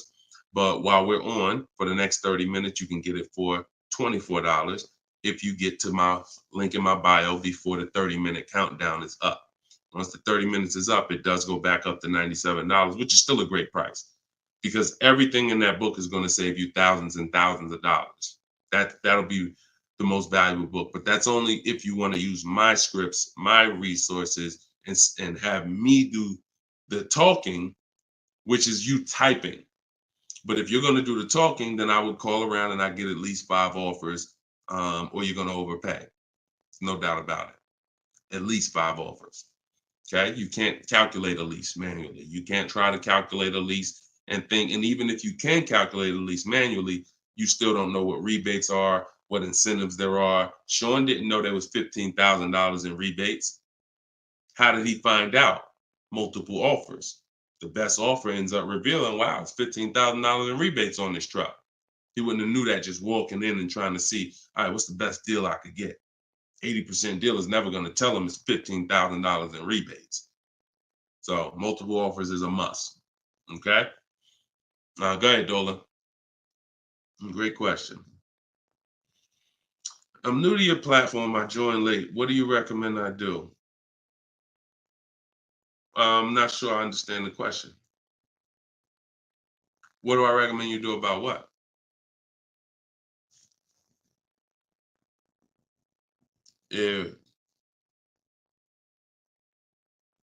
Yeah, Troop Tap.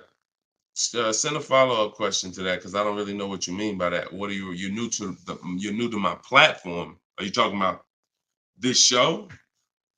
Just be a little bit more specific with your question. Let's see if we can get you an answer. Swagger at Instagram says, I have an S550, still owe 40 grand. I plan on paying it off by summer 2025. Should I trade it for an S63? Run a race and start another race. The whole nother race. So you buy a whole car, spend years to pay it off, throw tens of thousands of dollars at it, pay it off, and then go trade it again and do the same thing over and over again. Next time with a higher price car that you will throw more money at. This is the problem. You don't understand leasing. That's the problem. See, there's no way to make that make sense. You still owe 40 grand on the S550. You're trading in your cars while they're still losing value every year dramatically. This is what we call the depreciation curve. If you've been on the show, you've seen it before. If this is your first time, this is how you understand what's going on with your car. This is the unseen expense. So when you buy that S-Class, it's losing thousands of dollars every couple months. And then you're see, there's three kinds of people. People who get great lease deals. Well, I'm not going to say that. People who lease, people who buy and keep long term, and they keep long term so that they can avoid the depreciation. And then there's people who are stuck in this middle right here. This is 2 years, 3 years, 4 years, 5 years, 6 years, all right here, when your car is losing the most money. So what you do is, see, it has nothing to do with how you paid for it. You can pay cash, doesn't matter. When you take a loan, now you're financing this depreciation and you're losing more.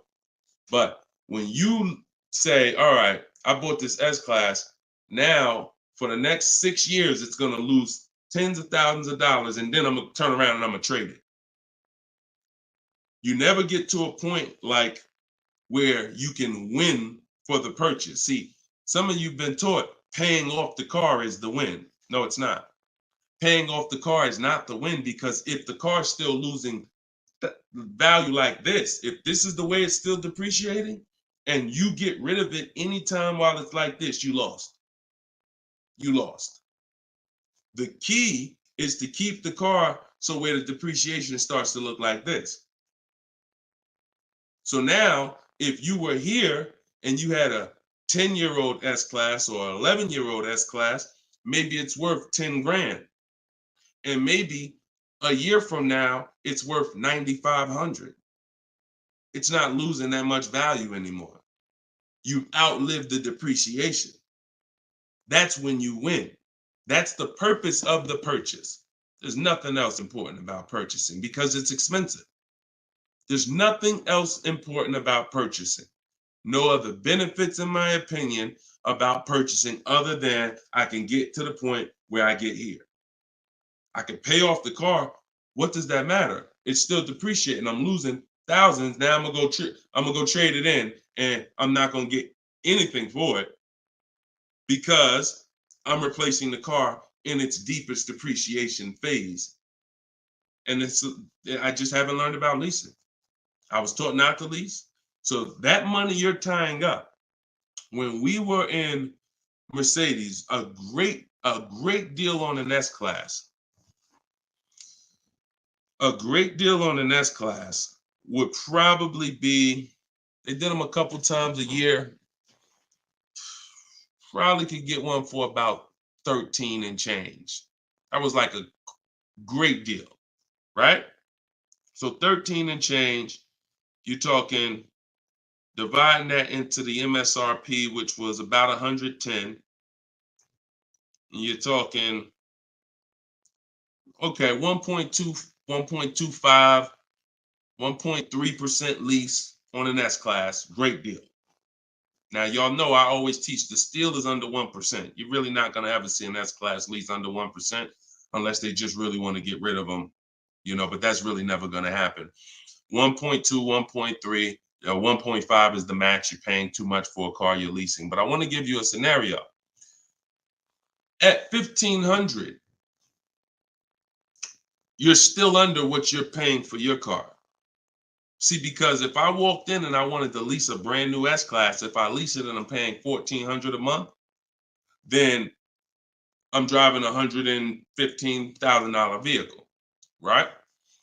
Now, if I decide I'm gonna buy that same $110,000, $115,000 vehicle, every $1,000 is about how much per month, everybody, if you know. Some of you seen the video, some of you talk. Every $5,000 on a that you're going to borrow on a loan is about how much per month? $100. Exactly. So when you look at a $120,000 vehicle, 115, that's a payment of $2,300 a month. No money down. See, we don't talk money down because money down confuses you. In a lot of cases, it confuses you.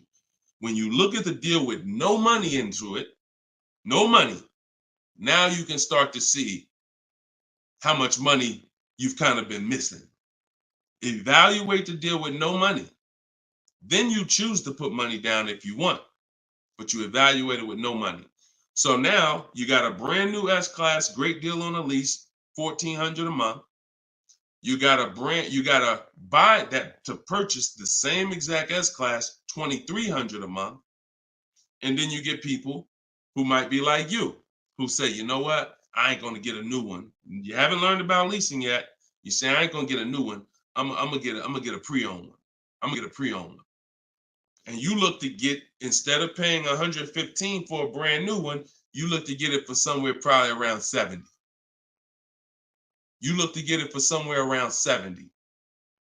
Every 5,000 is $100 a month. What's 70,000 cost on a payment, y'all? Every 5,000. So you're talking 50 grand, another 20, that's 400, that's 1,400 a month. That's 1,400 a month. So put these numbers together. Great deal on a brand new S-Class. 1,400 a month, leasing it. Great deal on a brand new S-Class, buying it. 2,400 a month, no money going into these deals. Great deal on a used S-Class, 70 grand, 1,400 a month for 5 years. Now here's where we jack it up. Oh, well, I'll just put some money down. I'll put like 15 grand down. I'm gonna take a 6-year loan, God forbid, 7-year loan, stretch the payment out, try to get that payment around 1,000 a month. You don't realize you can't change the numbers by putting more money into it. That doesn't change the actual overall. If 15 grand comes out of your pocket up front, that doesn't change the fact that of the numbers. That's why I break down the scenarios with no money down going into them. So what I would say, if you need to decide if you're going to keep the S-Classes long term, then you should be buying them. If you're going to keep them 8+ years, then you should be buying them. But if you're not keeping these cars 8 years, then you should be shopping for great lease deals because you're just throwing thousands and thousands of dollars away. Same price you paid, same money that came out of your pocket for the last couple of years to drive that used S-Class, you could have been driving and leasing a brand new one. And I know what comes with a used S-Class, brother. I know it. Been with Mercedes. I was with Mercedes 5 years. I know the maintenance. I know the brake replacements. I know the service Bs. I know how much it costs to have an S-Class pre-owned, no warranty, and everything that happens is on you. So we're not even taking into account the maintenance and the repairs that you have to put into that S-Class that you wouldn't need to put into a brand new one that you lease if you just stop listening to people who told you that you shouldn't lease cars. No doubt about it. So that's the best advice I could give you, brother. All right, go ahead, Dolan. Shoot the next one up. Use your pointers to get a new 24 GB80 Genesis. Salute. Enjoy it, Austin. Great deal. That's what I did. I worked the deal, no money down, got them the low, then hit them with the down payment, plus went and pre-approved. There you go. There you go. See, you're able to understand when you're shopping with no money down, no money going into the deal. Don't show me what anything looks like putting money into the deal. We determine if we want to put money into the deal later. Shop, get the best price on the car. Find the dealer who's going to get the best price on the car. Then we'll work out the finances. Then we'll work out the details. Most people go right to the, all right, what's the monthly payment? All right, what should it, how much should a brand new GB80 be? Depends on who you buy it from. Depends on what they sell it to you for. First things first, we got to find a dealer that's going to sell us the car for the lowest price. Good job, Austin. Congratulations, man. GV80 is a nice vehicle. Enjoy it. How much should CPO normally charge? How much should certified pre-owned normally be charged for Genesis G70? You haven't seen enough of them. So if I'm looking at a used, so example, I got a 2020 Infinity truck that I got year and a half ago. If I went in wondering how much it should cost without knowing, then the market's going to tell me. Now our goal is to get below market deals. So whenever we're getting below market deals, we are always we need to know what the market is first. You can't get below market deals if you don't know what the market is. So when we're getting offers on new cars, it's easy because we can see what the market is with all the offers we get. We get 5 offers, we get 7 offers, we can see what the market is. And we can see the low side of the market, we can see the high side. You got to do the same thing with used cars. And you go on every marketplace, we use 8 of them. We use cars.com, Driveway, Carvana, CarMax. Some people say, oh, CarMax is, if they're, listen, I don't care if CarMax is overpriced 90% of the time. The 10% of the time that they're not, they're going to be in the runnings. You know, it's like Best Buy. I know Best Buy is going to be overpriced for electronics 90% of the time. But when I needed to get an iPad for my wife, Best Buy had the best price. So if these people need to be in the runnings or you're going to overlook some savings. So yeah, we'll look at, CarMax, Driveway, Carvana, Carfax.com, Cars.com, Auto Trader, Car Gurus, eBay Motors. So we're looking everywhere there used cars. And then we're going to look and we're going to sort by lowest price to highest price to see where the low side of the market is. Then we do our narrowing down. I need to know what the low side of the market is. If it's 24, if it's 4, when I was shopping for my truck, the low side of the market was 30 to 31 to 32. That was the low side of the market. So when I saw it and I narrowed it down based on Carfax. This is how we narrow it down. This is my system. All in my book, all of what I teach, all of my live shows, this is our system. Narrow it down by title history, then service records, then accident history. Then we need to check the original MSRP. Can't get a good deal on a used car without knowing the original MSRP. How you gonna do that? Who's bought a used car in their life? Type the letter U. If you bought a used car in your life, type the letter U in the comments.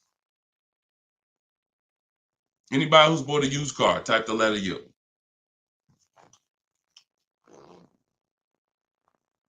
Okay, Cash, I see you. Andre and TikTok, I see you. Okay, Cash, all right. King of Rap, I see you. Okay, if anybody bought a used car, okay. How you get a good deal without knowing what the car was originally? I gotta tell you, I'm the bad news first person. I can lead you to the good news. I gotta tell you the bad news first though. Think about that. How am I buying something used knowing how much I'm saving without knowing the original price of the item? 2 reasons. 1, I need to know the original price to know what real discount I'm getting. 2, I need to know what's in the car. So when I narrowed it down to I had 4 Infinities that I had narrowed it down to. They were all white. They were all asking between like 31 and 32, similar price range. This is where we get in trouble at. I pulled the original window stickers of the cars. I see that one of them brand new was 46. One of them was 48. One of them was 52. And the one I got was 54.5, brand new. So I'm able to see the discount percentage. In my book, I call this the true value percentage. This is all that matters when it comes to price. And once you do the check and make sure it's a good car, title history, service records, accident history. Okay, now it's time to get to the money. I need to know what the car was originally. I know 54,000. This one I paid 31.8 for. I got a 42% discount. Now, if I would have took the one that was $1,000 less on the asking price, because I didn't know how to do this. Now I didn't know that one was only 48,000 brand new. So it's a smaller discount. It's probably only saving me 30-something%. The one I got was 42%. Forget what the dealer's asking. The dealer was asking $1,000 more than the other ones I was looking at. But once I saw what the original price of the car was, I knew that that was the best value because you got the most expensive car brand new. Why would I take a car that has less equipment because they're charging $1,000 less for it? But it has 7,000 less equipment in it, 7,000 less features in it. It's the little things, y'all. It's not the big thing. It's the little things that you're missing. And this is what we do. This is why I'm here. And for those who are willing to listen, we teach you how to do it the right way. These things you haven't been taught to do. And once you hear it, you're like, dang, that makes sense, right? How the heck? Why wouldn't I want to know what the new price was? Don't even know what equipment's in the car. I knew the day I got the car, it was an edition 30. I saw the original window sticker, remote start, all these features, backup cameras all around, black mirrors. I saw all of that because I got the original window sticker. These are the things you must do. And the last thing we do is we verify there's no bogus fees before we go to the dealer. Because some people will be in the lowest prices online, but they have no intention to sell the car for that price. They want you, they're depending on you to come in because they know other people will, untrained, no strategy, walk right in. Hey, I saw the price online. Okay, yeah, sit down, sir. Let me do these numbers for you. Price goes up by $5,000. No intention. So you wasted your time. I'm listen, God bless you. Yo, Deshone, I'll just walk away. I'd rather not walk away. I'd rather you not have to walk away. And when you truly learn the science and the right strategies of shopping online, like I'm teaching you, you won't be walking away because all you lose when you walk away. Still need a car, don't you? Somebody else just gonna buy that car. It's not like you like, oh, I'm gonna put a sign out. Nobody buy this car. They wasted my time. That car gonna sell. So it's best to learn, how can I make sure I never put a dealer in a position to waste my time? Because while you were at that dealer that was overpriced, the best price car was selling. Because the best price cars don't wait online. They 24, 48 hours, they're gone. So while you wasting your time with the fake dealers, the best ones are the car's gone. That was really the good deal. Okay, so you do all of this from home before you go. By the time you go to a dealer to see a used car, you should already know if that car drives the way I want it to drive, the deal is done. This is the best price online. And when I get there, I usually ask for $500 to maybe $1,000 off when I get there. Never over the phone. You have no leverage. Why would I call a dealer that I know, I've done my research, you got the best price car in the market, and call them and say, hey, could you take off another $1,000? No, there's no leverage there. You make sure there's no bogus fees. Then we go. We're there. We test drive. I like the car. Could you do another 500, 1,000?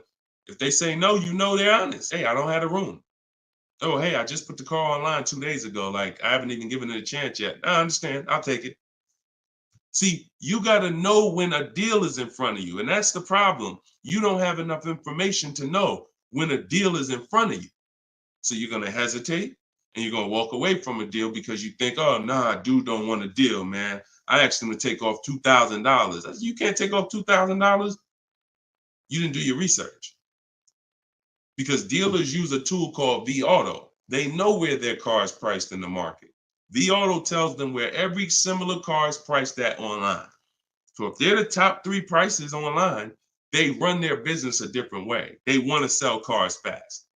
You can't go in thinking you're negotiating with someone who marks their cars up by thousands, who's number 15 on the price list. You walk into the best price deal online and think, yo, I'm asking for $2,000, $3,000 off. Let's go. You don't want to negotiate? No, you got it. And when you do your research, you know where the best price is. And that's what I want you doing. I want you walking in, if you're shopping for a used car, knowing this is the best price car in the market. I verified there's no bogus fees. I'm going to drive it, and then I'll ask for a little money off when I get there. And regardless of the answer, I know I won. They split it with me, I won. They can't do anything more because they're the lowest already, I won. If they accept the offer because they're just like, listen, you drove down, man, let's go, let's get it over with, I won. Either way, I win. That's the name of the game. Thanks, Austin. I appreciate you, man. Go ahead, Dolan. Next question. Okay. Casa Day, could y'all keep, if y'all gonna spend some time with us on TikTok, can y'all tap the screen and just run the likes up for us so we can get TikTok, so we can make sure TikTok knows we're doing something big over here. They can send some more people over. Appreciate y'all. Yep. Thank y'all. I see them running up. Thank y'all. Every couple minutes, y'all just tap the screen. It just helps the broadcast. We appreciate you. This is from Facebook. Casa de Cel. Hi, I'm paying off a Land Rover. Blue Book says its trade-in is $40,000. That's garbage. So throw that out the window. Blue Book is trash. Blue Book is a marketing website. They don't buy cars. And so what you want to do is you want to get a real number, which is an offer. Your car is not worth what an algorithm says it's worth. Your car is worth what someone's willing to pay you for it today. So you want to go, this is part of our process. We call it equity assessment. There's 7 steps in my book. Once you decide leasing versus buying, that's step 1. Most important question is, am I going to lease or buy? Because you can't get a good deal on a purchase if you should have leased. No way. If you were supposed to lease, because you don't keep your cars 8 years, but you bought, you have a horrible deal. You're going to lose it depends on the price of the car. You'll lose over 10,000 on a higher price car. You probably lose 4, 5, 6 grand on a lower price car, at least 4 grand, 5 grand. So that's step 1. Now, once you decide that, we move to step 2, which is the equity assessment. Equity assessment is any vehicle we have, we need to assess if there is equity in it or what the equity is. And it's based on offers. So when you go to Kelly's Blue Book instant cash offer, not KBB, not Blue Book, instant cash offer, Kelly's Blue Book, you're going to see that Kelly's Blue Book led you astray. In most cases, telling you your car is worth $48,000. Because this is when we begin to expose that Kelly's Blue Book was a marketing website and they would tell you anything. Kelly's Blue Book is owned by autotrader.com. What they began to do maybe 7 years ago is they begin to buy cars. So they didn't just give you there was a little button on here that says, we'll make you a cash offer. And I would do this with people in the dealership when I was there. They would come in and say, hey, Blue Book said my truck is worth $48,000. I said, oh, really? Well, and I explained to them that Kelly's Blue Book is an algorithm site, but they do have this feature where you can click a button and you go through a nice 5-minute appraisal and they'll make you an offer themselves. So now let's go through this and let's find out what they're going to offer you. And you go through the 5-minute appraisal and they make you a cash offer, and it's usually $2,000 to $3,000 less than what they told you your car was worth. So they'll send you into a dealer fighting for a number that's not real, and you're looking unresearched, unaware, walking out saying, oh, well, I know my car's worth 48. So that's why we don't use them. And again, the offer you're going to get is from them. So it's not even like, well, oh, we don't use Kelly's Blue Book. And then, no, we use Kelly's Blue Book, the instant cash offer tool. And you're going to use that. You're going to use CarMax. You're going to use Carvana. You're going to use Driveway. You're going to use AutoNation, Sell My Car. And you're going to use Car Guru, Sell My Car. And this will take you about 20 to 25 minutes. You're going to get 6 offers because everything we do is a bid. And then you'll know what your car is really worth. That's the first thing. Before you think about what you're going to replace the car with, let's get the real most money for your car. Equity assessment. So do that first. Okay? Yeah, Kelly's Blue Book is trash, but not the instant cash offer tool. But yeah, we would be sitting there and the person will have their printout, like a number like that, 48,000. And then we go right through it and they're like, oh, wait, now they only offer me 45. Yeah, right? So if the people who told you your car is worth 48 is only offering you 45 for it, what does that tell you? Oh, go back to that site that they offered you 48. You see all those banners, see all those marketing banners and ads?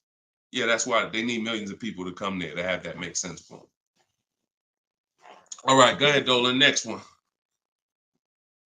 Right. This one's TikTok. Can I get advice on walking in a dealership with a check in hand strategy? Don't walk in with a check in hand. 80% of deals are overpriced, Andre. You can walk in with a check in your hand. If you get somebody who's really good, they're going to take the check. And that's the mission. Get that check out of your hand into our bank account. And if you're dealing with an 80% dealer, you lost. See, again,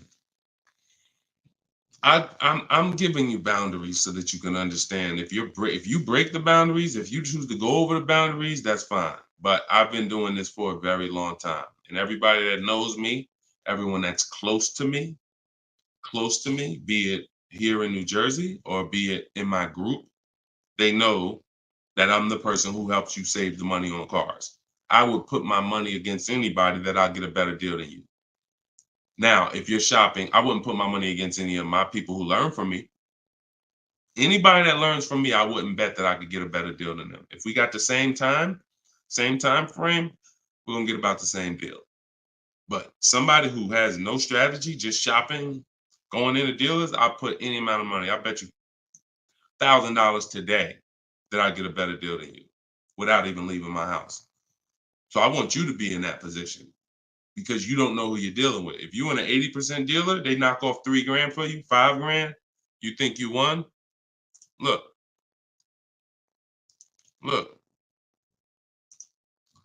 Kimberly, a little while ago, she got a Maserati. Posted this in the group. It was a $91,000 Maserati. She ended up leasing it for $944, but I want to show you the money breakdown. Before she accepted that offer, she had an offer of 20 grand off right here. So she had an offer on an 86. So pay attention to this. $86,000 vehicle, they were taking 20 grand off for her. 20,700 to be exact. She ended up going and getting a $91,000 vehicle for $944 a month. So even a better deal. So she ended up saving more than 20 grand, more than 21 grand. Why is this so important? Because if she would have went in and got excited, she'd have walked into a dealer, walked in, and somebody would have said, all right, listen, I know you're serious. Today only, I'll knock 10 grand off for you. 10 grand. She probably never heard that in her life. $10,000 you're going to take off the price of the car. Yeah, I knocked 10 grand off. All right. Somebody who's not educated, someone who's not researched, rather, someone with no strategy. Let's go. Let's sign that. And telling our friends, you know, they took 10,000 off from me. Until we get 5 to 7 offers, we don't know what the best number is. She wouldn't have saved over 21,000 on her brand new Maserati. So when we talk about this money is not hundreds. This money is thousands. Some of you, if you're buying luxury cars, tens of thousands, 5-figure deals that you are going to just leave on the table. Going in, that's some 1990 joint. Oh, walk in, check in hand. Yo, I got a check. Who wants to sell me a car? 1990.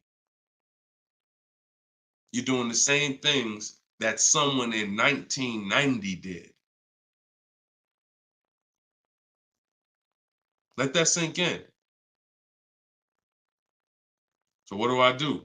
You stay home, you get offers from home. Now, all of you who are like, Deshone, I want to do it your way. I don't want to have to figure this out. Give me the roadmap. That's my new digital book, Cars from Home, 7 Steps to Saving Time, Money, and Avoiding Dealerships. All my scripts are in there. My strategies for leases, my strategies for purchases, my strategies for used cars, the bank bidding war, where we make banks and credit unions bid for our loan. We guarantee all the money that we want to guarantee that there was not a dime that we could have saved when we make our car deal. And the only way that's going to happen is through bids. When I sell my car, not trade it, I get bids. When I buy my car, I get bids. When I get my loan, I get bids.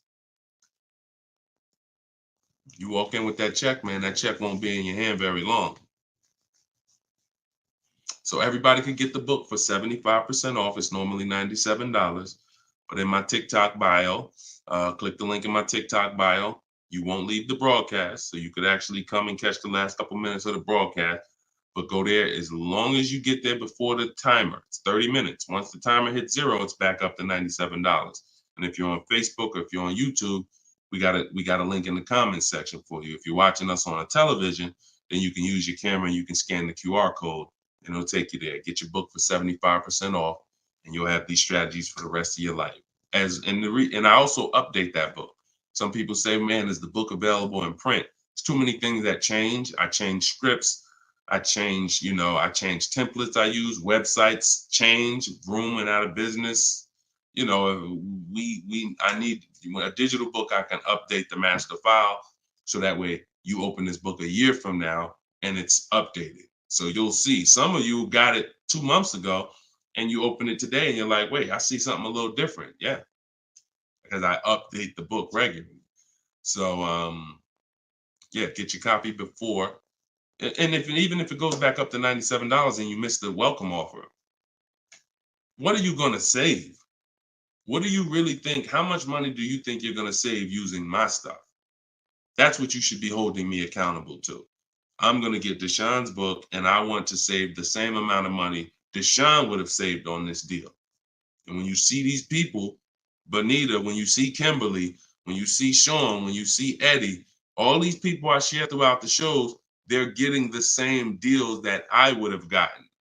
But they were just like you. They weren't in the car business 14 years. Frina, she just got this Jeep a little while ago.